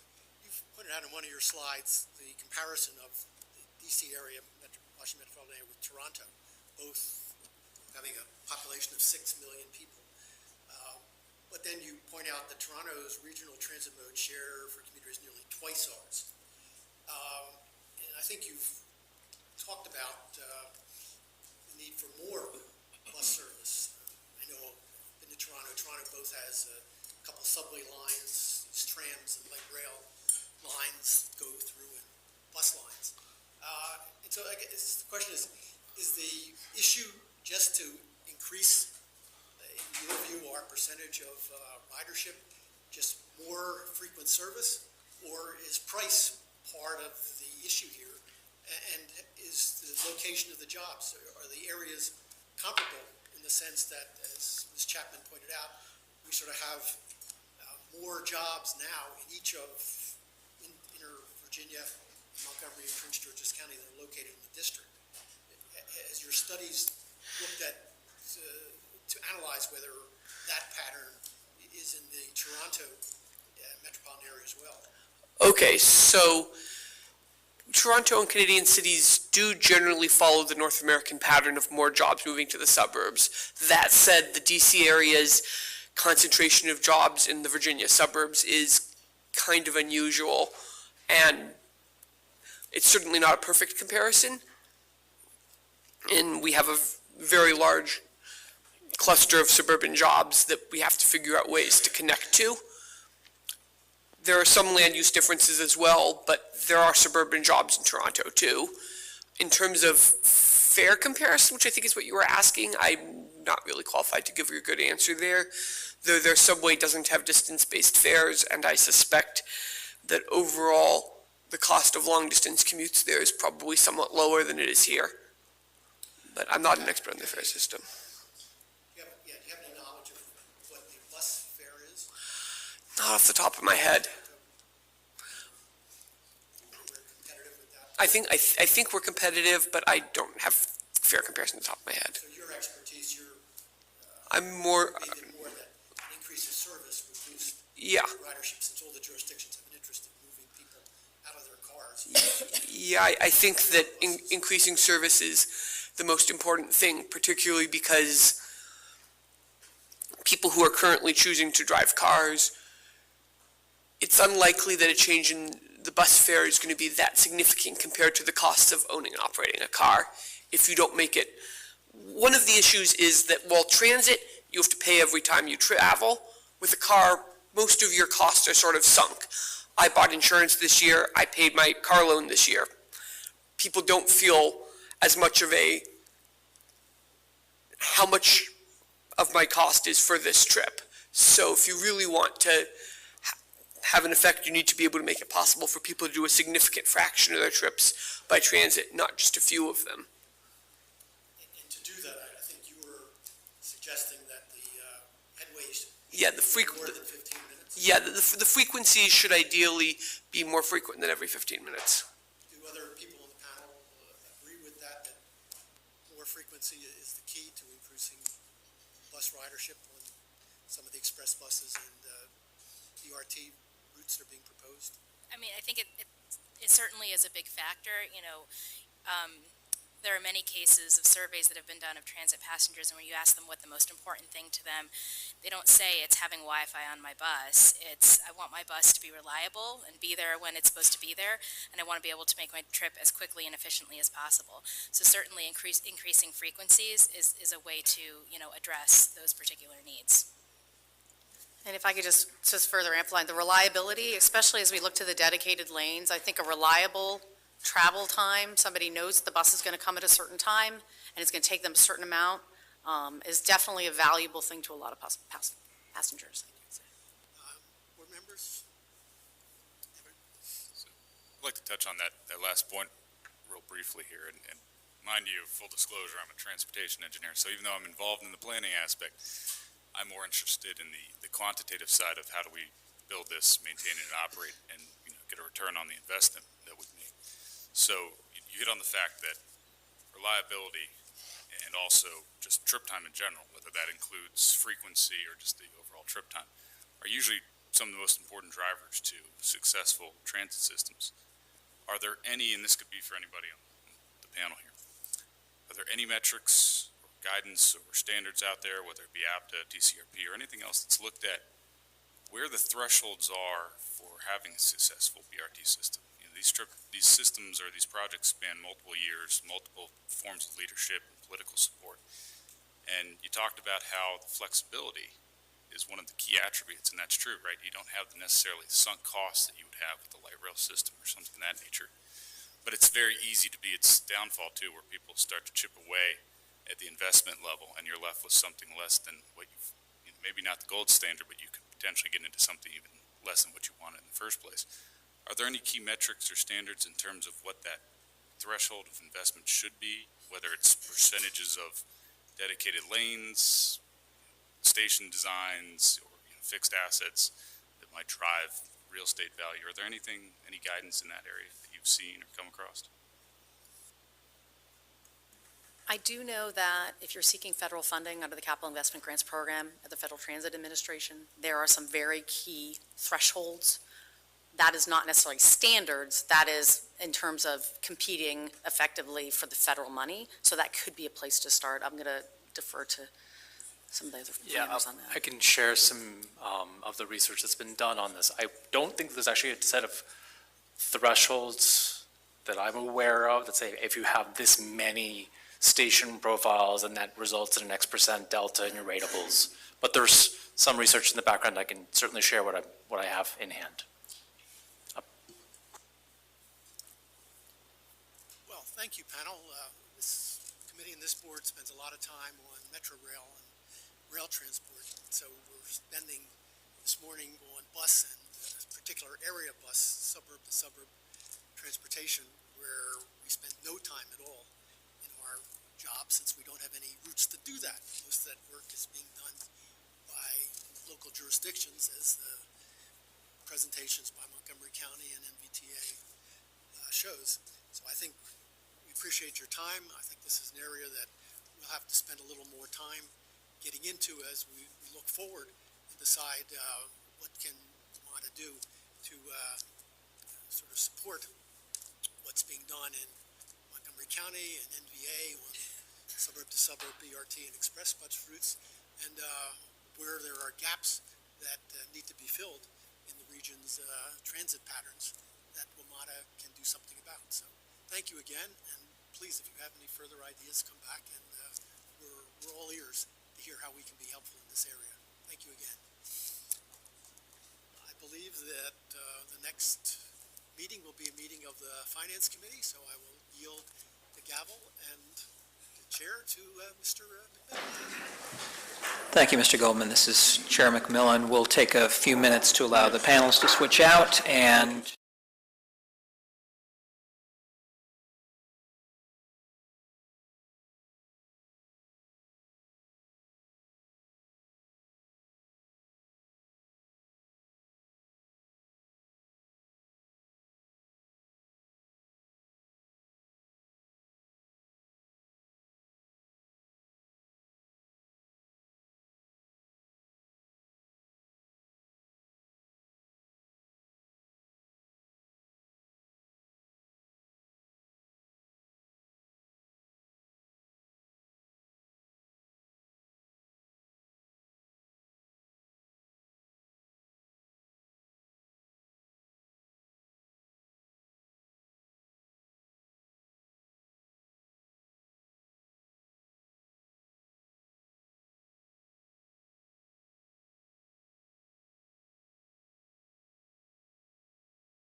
Good morning. I'd like to start with approval of today's agenda. If there are no objections, consider it approved as presented.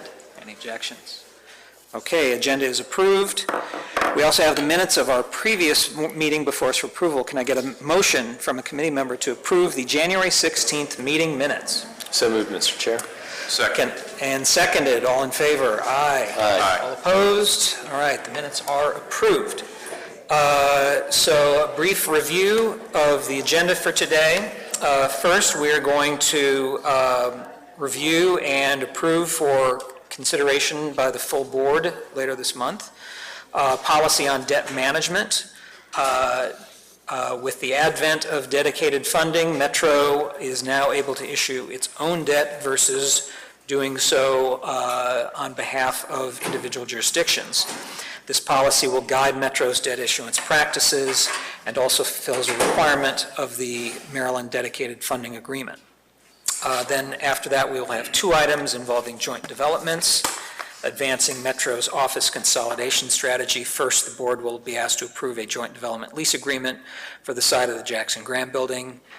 Metro will relocate its DC headquarters to a new building at L'Enfant Plaza Station, making way for the redevelopment of this property. And then at New Carrollton, Metro is working with Prince George's County on the creation of a new town center. Existing surface parking lot space and the bus bay will be moved to a newly constructed parking garage, which will allow for additional transit-oriented development, including the construction of a new Metro office building for our Maryland operations. Today's action will authorize a public hearing on the related proposed parking changes at the New Carrollton station. And with that, I will turn it over to our, excuse me, Mr. Chairman? Yeah. Given, probably want another Maryland member here as well, should we maybe do 2 and 3 first and get that out of the debt management? Yeah. I don't know if Mr. Goldman has any comments. I've not heard him express any. Okay. Mr. Right. Graham, you fine with proceeding with Are you that? fine with proceeding, or? Okay, sorry, I just wanted to get. No, Yeah, let's go. I appreciate it. Okay. So with that, we will turn to the debt management policy presentation. Good morning, Mr. Chairman, members of the committee. Our first agenda item today discusses Metro's proposed debt management policy. And with the committee's approval, staff will seek concurrence to move that to the board. As background, and as the chairman said, this region established for the first time dedicated revenues to help Metro tackle unfunded capital investment needs in order to get the system to a state of good repair. The new dedicated revenues will again enable us to go to the market directly compared to what Metro did in the past, which was issue debt at the direction of the jurisdictions. So in this regard, this policy before the committee today lays down the ground rules about how Metro will approach the capital markets.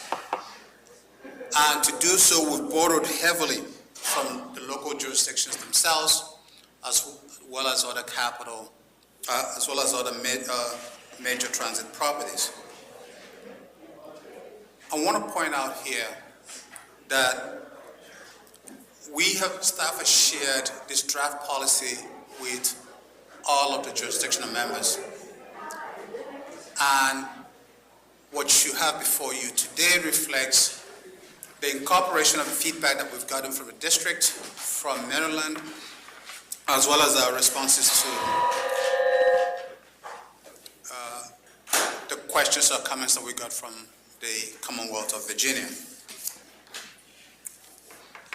With respect to capital investment, the proposed policy makes clear that Metro will use pay-as-you-go as well as debt to invest and refurbish the capital assets. It also makes clear that when Metro leverages debt, the authority's preference will be tax-exempt debt rather than taxable debt, given its lower cost and tax advantages for investors.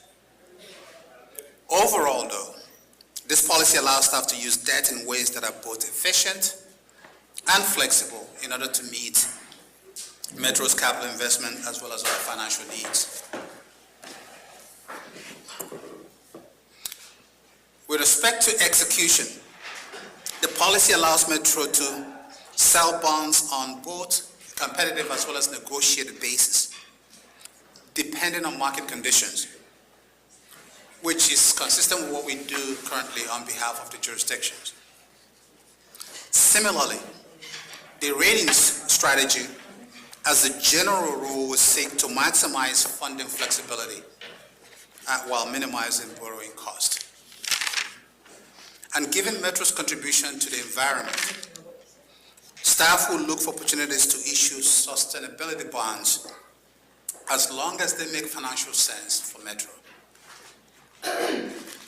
Finally, and this is a key point here, staff expects to maximize opportunities for DBE firms to participate in each transaction, which is something that Metro has done with every transaction that we've been engaged in at least since 2015. As I indicated earlier, the proposed policy is in line with regional governments and major transit agencies. For example, Metro will issue long-term bonds for long-term assets and try in those cases to match the duration of those bonds to the aggregate life of those underlying assets.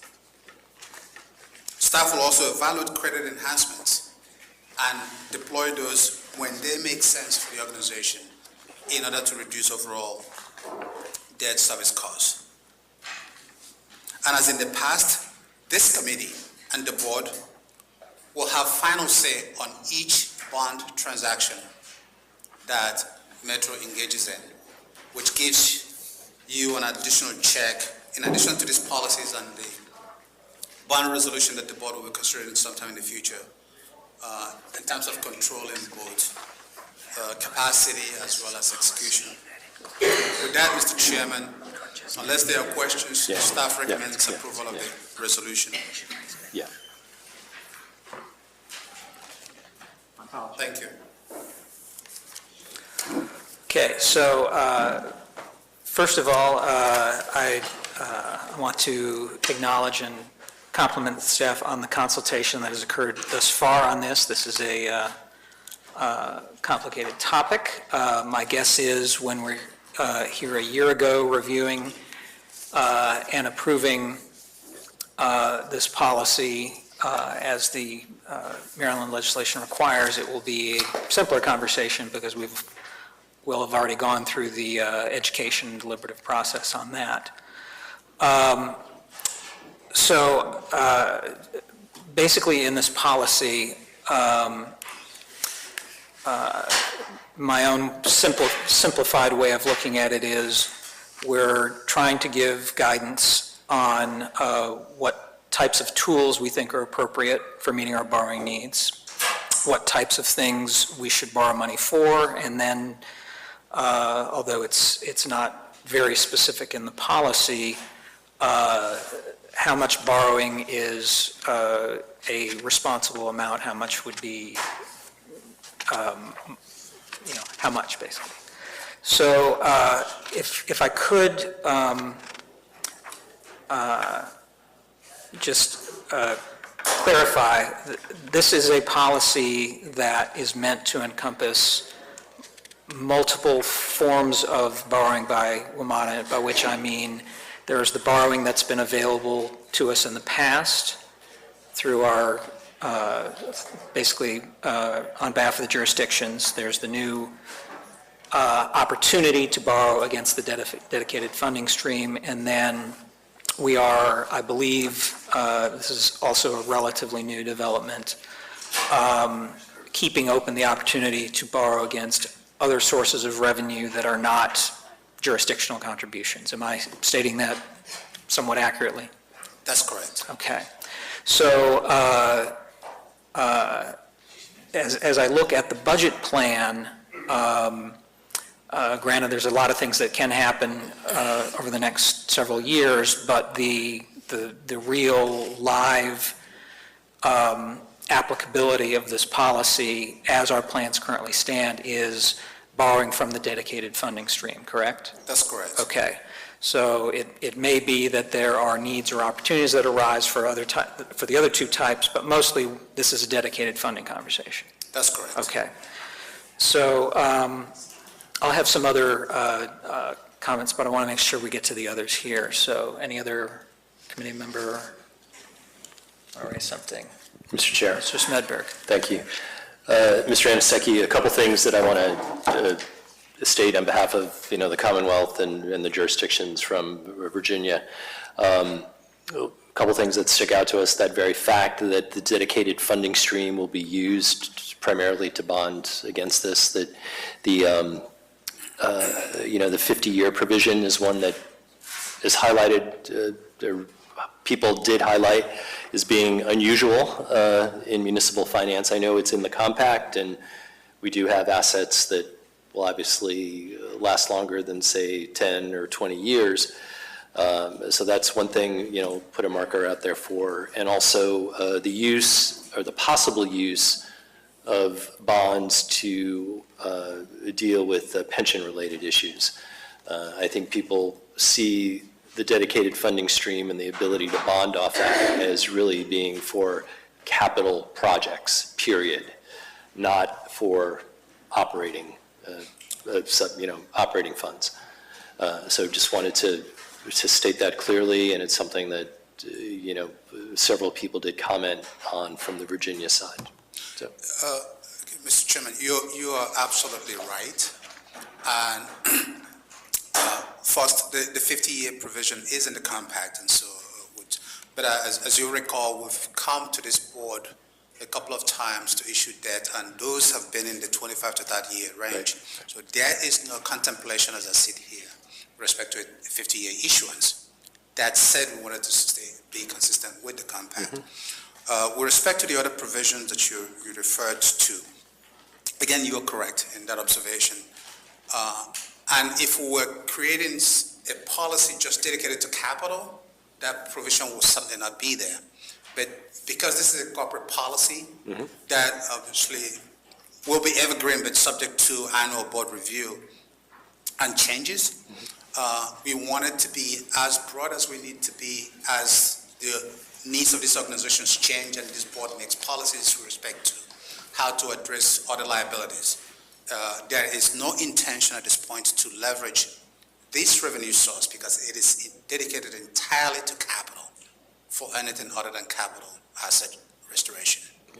Yeah, and I appreciate that this is a comprehensive policy statement, but as it relates specifically to the dedicated funding, that it solely be used for capital with that clear understanding. Yes. Yeah. Okay. Mr. Goldman. Good morning, Mr. Anasecki. I'm not a member of the committee today. Dealing with Secretary Slater, he thinks it's appropriate debt management policy.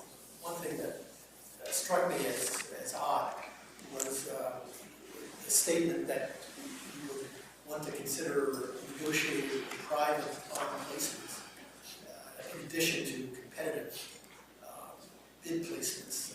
That struck me as at least a red flag because the state and Montgomery County rely only on competitive bond placements for accessing the capital markets.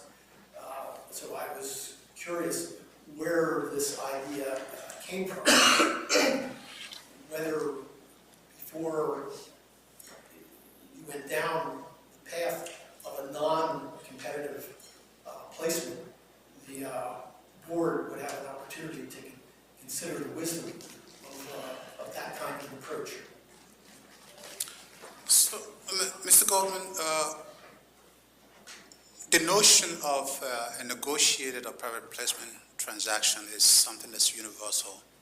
Some jurisdictions may have a policy against that, but certainly most jurisdictions have that as a tool.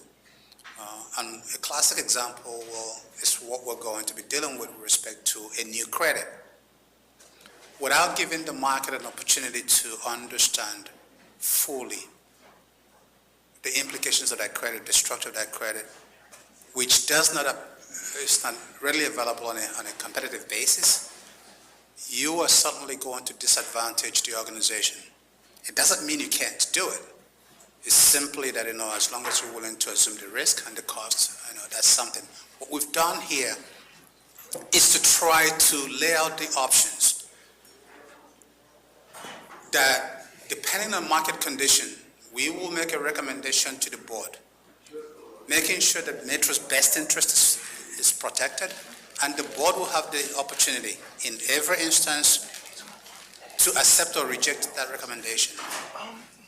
That's what we've done in the past, and that's what we intend to do go forward. But during that process, the board will certainly question staff as to the propriety of that recommendation and a demonstration of how that's in the best interest of the authority.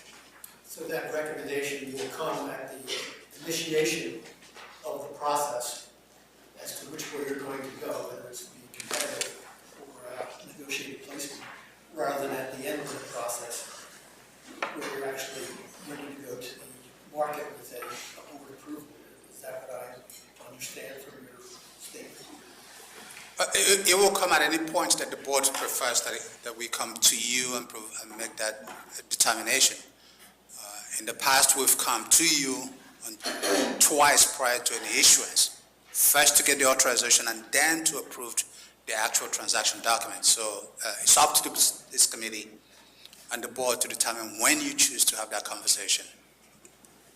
Again, I'm not a member of the committee, but certainly this board member would like to hear about whether you're going to pursue that path of a non-competitive capital placement early in the process, its initiation, rather than at the end of the process. Just to be clear, WMATA does not sell debt unless the board approves. So when you say the end of the process, I'm not sure. Well, it's not at closing, it's prior to going to the market. I mean, if you go through a process for 3 or 4 months and then you're telling us this is the way you're going to do it and you're ready to go to the market in 90 days, that's kind of late in the process. I think I'd like to hear about it when you're starting to consider that. That's what you can consider for Perhaps you could review a typical timeline that, the preparatory work that your office does prior to the first check here, and then, what other check-ins there are, just to make sure we understand where we get our bites at the apple. So, in the past, what we've done was come to the board, let's say in January, based on directions and indications that we've gotten from the jurisdictions, to seek board approval to go to the market. Once that approval is made, we go back to the jurisdictions to give them an opportunity to opt out of the transaction. Right. But at that initial time that we come to the board, we discuss the approach, the amount, our expectations in the marketplace. Then when the jurisdictions come out, we come back again to the board with a recommendation that includes some of the feedback from the market, all of the feedback, frankly, from the market, as well as the transaction documentation, which the board then says yes or no to. So with the dedicated funding, the direct role of the jurisdictions is much less than would otherwise be, because it's only a board decision in this case. But you envision the same thing of our budget documents clearly have signaled to the board that there is an intent to borrow against the dedicated funding resource in the 6-year plan. And so we've got that heads up. And then you anticipate, again, sort of a pre-market and post-market stop at the board before you actually would go forward? I was not thinking of it in that form. What we were thinking of was to come to the board at the beginning to describe what we're trying to describe the need. Yes. And have a conversation with the board at that time about the market. And what we're hearing from the market. And if the board wants us to come back, after that point, we will come back to this board Okay, so to have another conversation. But the opt-out options do no longer exist, or that requires a second conversation. But if that's the board's choice, we will do that. So you've put us on notice that in FY 2021, there is an intent to seek roughly $368.8 million in debt financing for the capital program. That's in the budget document. So when that budget's approved later this spring, I'm on page 16. That first column says debt under FY 2021. Okay. So that's our first heads up. And then, sometime after July 1st, the intent is to come to the board with some details on what types of terms you intend to seek, what the structure is for that transaction, correct? No, the idea was to come to the board. It was going to be this month, but the next one to come to the board to describe the expectations. Oh, okay. To describe the conversations with the market. Okay. And then, subject to how that conversation goes, because part of that, the amounts that you mentioned in 2021, also, because this is a prospective budget, does not discuss, at least in this budget, what happened last year. Right. And the gap that we're carrying so far and where the cash flow is. As you recall, we provide cash flow to the board on a monthly basis. Right. So that total amount of need is an estimate at this time, but that's going to be updated? Yes. Yes. Yeah. Okay. There's no change for 2021. Mm-hmm. What is not in here is what's going on in 2020. If you recall, we came to the board and had authorization to advance capital projects without asking the jurisdiction for funding for that. So, because those were going to come from the capital markets. So those will all be coming to the board, hopefully next month, to give you a sense of the size. And then we can talk about the market timing from there and respond to Mr. Goldman. And that conversation is an opportunity to understand the terms and the approach? Yes. Okay. Thank you. Any other board members? Mr. Graham. First of all, the Secretary apologizes for not being able to be here. No problems. Thank you, sir. Recognizes that this is an important issue. Have submitted some comments and have not seen the final version on how that might be incorporated into this particular policy. But again, recognizing it is an issue, and we'd really like the opportunity to see that next version and take this issue up again in 2 weeks. Okay. Yes, just it's been my intention that after this discussion, the committee would move this forward to the full board, but there would be that 2-week window where we can consult with our respective jurisdictions and make sure that the language meets all of our needs. Any other comments? No, sir. Okay. I want to explore one other angle here, the how much side, which in the policy document is stated as, I guess, principles rather than anything quantitative. But just to put the proposed 6-year CIP in a borrowing capacity context. So total amount of borrowing we anticipate doing through the dedicated funding source is? $2.2 billion. Okay. So, and then the annual debt service associated with that ramp up of borrowing using the dedicated funding source. I have that elsewhere, but So it will ramp up from around $40 million, and we'll probably get to about 10% of the aggregate borrowing. So roughly 140 10-15%. in 2026, Right. is my understanding. So, so what we're looking at is the regular capital contribution from the jurisdictions, which the default plan is that funds pay-as-you-go capital.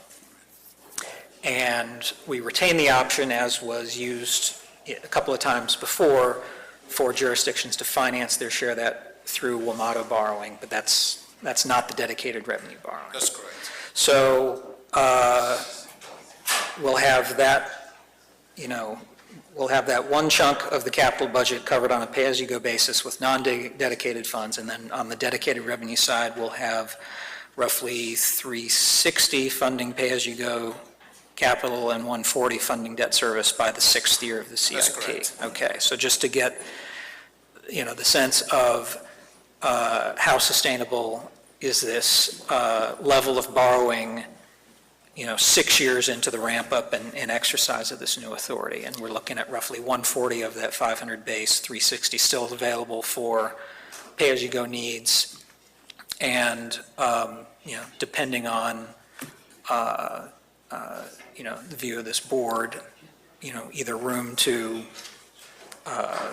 shift that ratio, or slow down, because hopefully at that time, we will have made some substantial progress on our backlog. Exactly. Yes. Again, the picture we have here could certainly change either more aggressively or much slower, depending on the view of the board and the circumstances on the ground. Again, the construct here, which is again why the region establishes revenue, is to address the unfunded capital needs, $25 billion over 10 years. This take care of the first 6 years. So it is designed to make sure that we're still meeting the goal. Again, subject to board review, concurrence, or disapproval. And so we expect that this will change next year as we progress towards addressing the capital program, and depending on where the market is. So Yeah. Okay. It will be changing. Well, for whatever amount of time I'm a board member, looking at that trend and how much of that resource is actually, how much of the amount technically available for debt service is actually being used for that, as opposed to kept in reserve or used for current projects, is something I'll be keeping an eye on.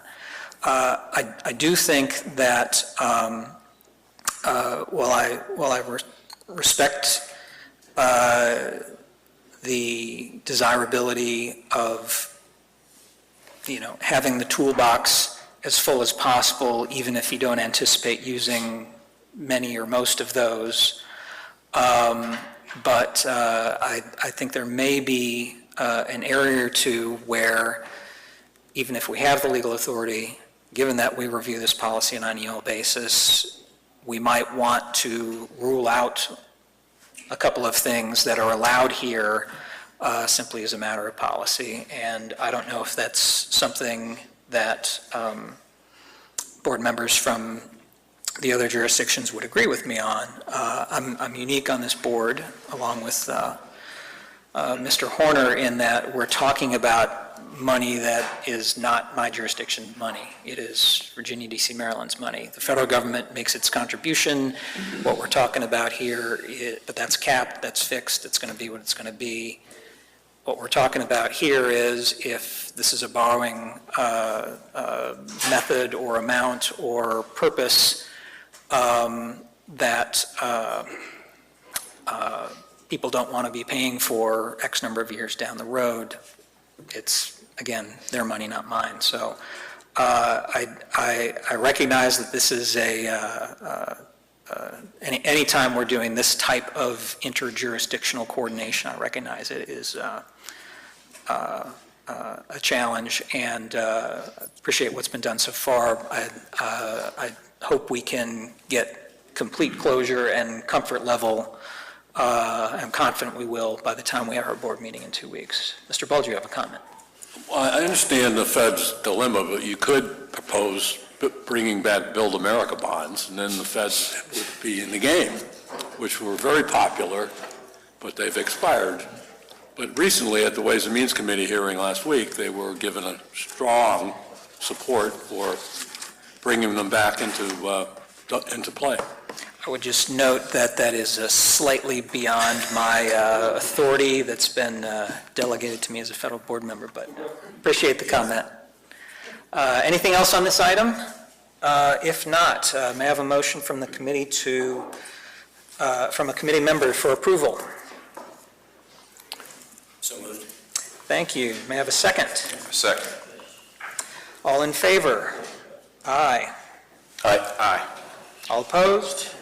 All right, the motion passes. And Mr. Chair, that is with the understanding that the jurisdictions will have a brief period of time to come back with any final comments or questions, and then the final version will come forward to the board in 2 weeks. Yes, Yes.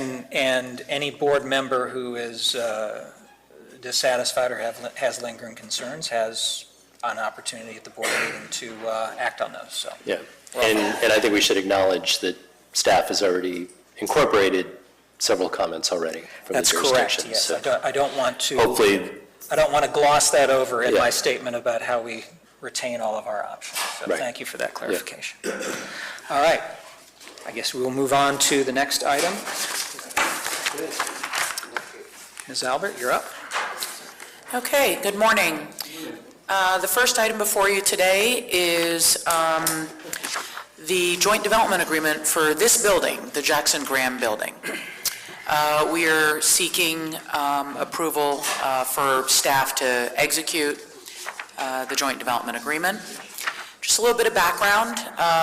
This building has been long discussed in Metro for at least 16 years about whether or not to continue to invest in it or to dispose of it so that Metro could move to a different property and take advantage of the real estate value of this particular site, given that it is an entire city block in one of the most dynamic commercial and entertainment districts in Washington, D.C.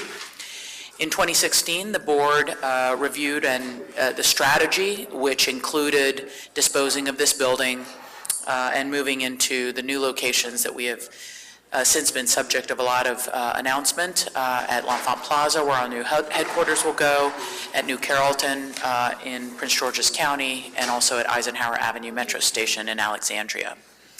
So we're now at a point where all of those projects are moving forward, have received the required approvals from this body, and sort of the cherry on top and the final stage of implementing this strategy is sharing with you our selected developer for the site and the terms of the joint development agreement, which we believe are very, very favorable. Just some background on the property. It's been Metro's headquarters since it was built in 1974. It's 1.12 acres. The current structure is 381,000 square feet. And then the more important elements of this, because it's relevant to the future, is that it holds the chiller plants for 3 Metro stations: Judiciary Square, Archives, and Gallery Place. Also, an unusual aspect of this site is that the Red Line Tunnel basically runs diagonally through the entire site. So we offered the site for joint development in April of 2019, and we had 14 bidders. Every single one of those teams or companies are highly qualified, well-capitalized, and we were very happy with the pool of teams and firms that went for this opportunity. Ultimately, at the end of the day, we selected it's a joint venture partnership between Stonebridge, which is a regional company that invests in commercial and residential properties throughout the region, and Rockefeller, which is a New York-based company. They are proposing to reuse this structure actually, and reskin it, but also add 3 floors to get the full height that that the zoning for this site allows. They've agreed to a 99-year ground lease. They would pay us annually with annual escalations year over year. And in keeping with the construction schedule that we have and timing for Metro to move out of this building, which would be no later than December of 2022, the proposal would be to close January 2023. And then most importantly for our future and our interest in this site is perpetual maintenance and access agreements and covenants for those station chillers and the Red Line Tunnel. And with the redevelopment of their property, they are in fact going to be providing brand new chiller plant. So this is again just an investment in our future and getting the right equipment while we have the opportunity to provide the amenities and the service to our customers at those 3 stations. Barring any questions that you have, we're seeking approval and recommend approval of the joint development agreement for the Jackson Graham building site. Thank you, Ms. Howard. Just one quick question. I take it the plan for redevelopment does not include a Wilson Bridge type opportunity for somebody to press the button on the demolition charges? That has been asked before, and I am seeking every opportunity possible. Good. So if there's anything akin to swinging hammers, we will invite everybody here to Take participate. out decades of frustration on this old girl. Correct. Okay. Thank you. Mr. Chair. Mr. Smith. Go ahead, Mr. Bolgerman. Mr. Just a quick question, Mr. Chairman. Thank you. Any consideration of any improvements with the Red Line Tunnel besides the chillers? Is there engineering proposing any fixes, maintenance that we should know about? No, the Red Line Tunnel, in fact, the development plan tries to, and part of the reason that they're proposing to keep this structure is to make sure that there's as little impact, if any impact at all, on the Red Line Tunnel. But at this moment, with this section, there aren't any engineering needs that we've identified. Okay. Thank you. Mr. Chairman. Mr. Medrick. I'll go ahead and put a motion on the table that we accept the staff recommendation for approval of the joint development agreement for 600 5th Street Northwest. Second. There's a second. I guess there's no further discussion? Okay, all in favor? Aye. Aye. Any opposed? No? The motion passes. On to the next item.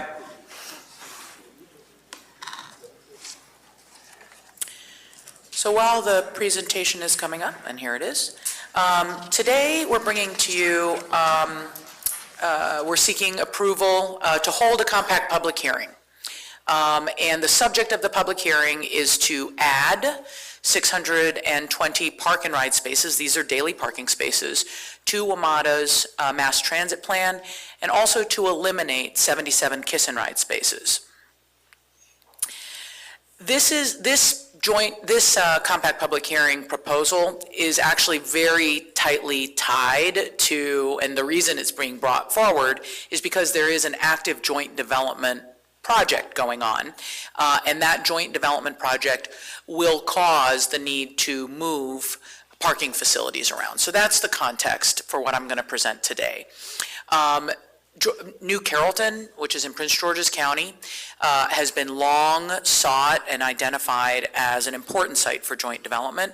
And as early as 2003, the board approved relocating a number of surface parking spaces in Lot 2 and 3, and I'm going to share this with you again later. So, and in advance built what is now known as the existing WMATA garage. So it was contemplated more than a decade ago that surface parking lots would be moved into a parking structure.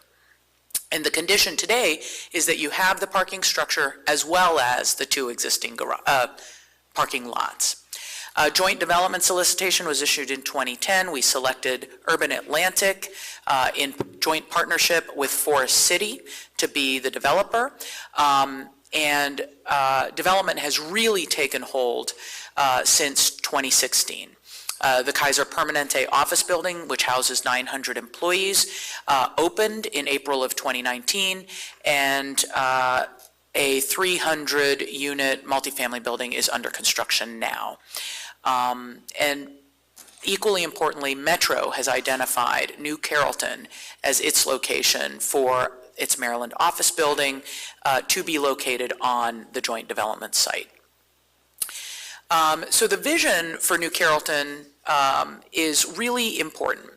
It is next to Union Station, probably second most, or certainly third, no more than third most important regional transit hub. It includes Amtrak, Metro, of course, MARC.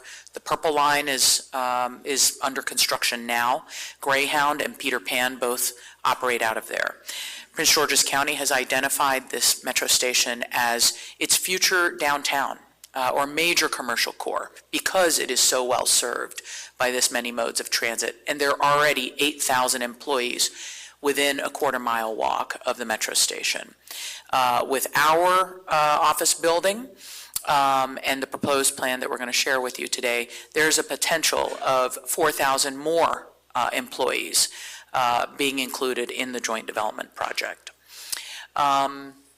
So as we start to look at how to accommodate parking at New Carrollton, because it is an end-of-line station and serves other modes of transit, we know that we need to maintain parking, and we're planning to build on existing surface lots. We've been working very closely with the county to figure out a district-wide approach. And the solution that we all believe makes the most sense would be to build a new parking garage in the place of an existing county garage. So the county owns a garage, Metro owns a garage. The county's garage is at its end of its useful life. It's also not particularly efficient. So what we have agreed to would be to demolish the county garage and in its place move an existing bus loop and put 1,900 parking spaces atop it. That single facility now consolidates all of the mass transit facilities, making way for 2 new office pads, or could be residential as well, but we anticipate office pads at New Carrollton, making full use of a pad that we call the East Lot, which is a surface parking lot now, and of course solves the problem for how do we accommodate parking now that Lot 2, where Metro's office building and a new multifamily building will go. So here is current conditions and gives you, again, a much better perspective on the number of surface lots that we have. The East Lot is currently 413 spaces. Lot 2, which is where the Metro office building will go, and multifamily has 300 and some spaces. And then there's an existing kiss and ride lot that has 77 spaces. So we are seeking to replace all of those kiss and ride, bus loop, and parking spaces into a new garage that would be in the place of the county garage. And the size of the new garage would accommodate the parking that currently exists in the county garage. So net to Metro, when you add up and subtract the spaces that would be added with, because we'd be adding some capacity because we're accommodating spaces lost in the county garage, it would be a net new of 600 park and ride spaces to Metro and the elimination of 77 kiss and ride spaces. I want to make one point about kiss and ride. The elimination of the kiss and ride lot does not eliminate the kiss and ride function. We currently, in Metro's existing garage on the ground floor, have a large kiss and ride that is very underutilized because everybody prefers the parking lot. So we're not losing that function. So a lot of moving pieces. All of this will be explained in the compact public hearing, but the first step that's needed to realize this greater vision and plan would be to hold a compact public hearing, and that's what we're seeking your authorization for. Thank you, Mr. Abbott. To that point, so what we're doing today is authorizing a public hearing, and then the next step would be, at the completion of that, you would come back and the board would be asked to accept that public hearing report and amend the mass transit plan. Correct. Okay. Would that be the final step from the board's perspective, because this is an ongoing joint development that Yes. we've already acted on? Okay. Yes. All right, that's my only question. Any other board members? I would only say this is a dynamic project in Prince George's County, and the county is supportive of the compact hearing moving forward. If there are no other questions or comments, may I have a motion from a committee member for approval? So moved. Motion by Mr. Graham. Is there a second? Second. Second. All in favor? Aye. Any opposed? No? All right, then the motion passes. And that completes the agenda for the Finance and Capital Committee today. With no further business, we stand adjourned. Thank you.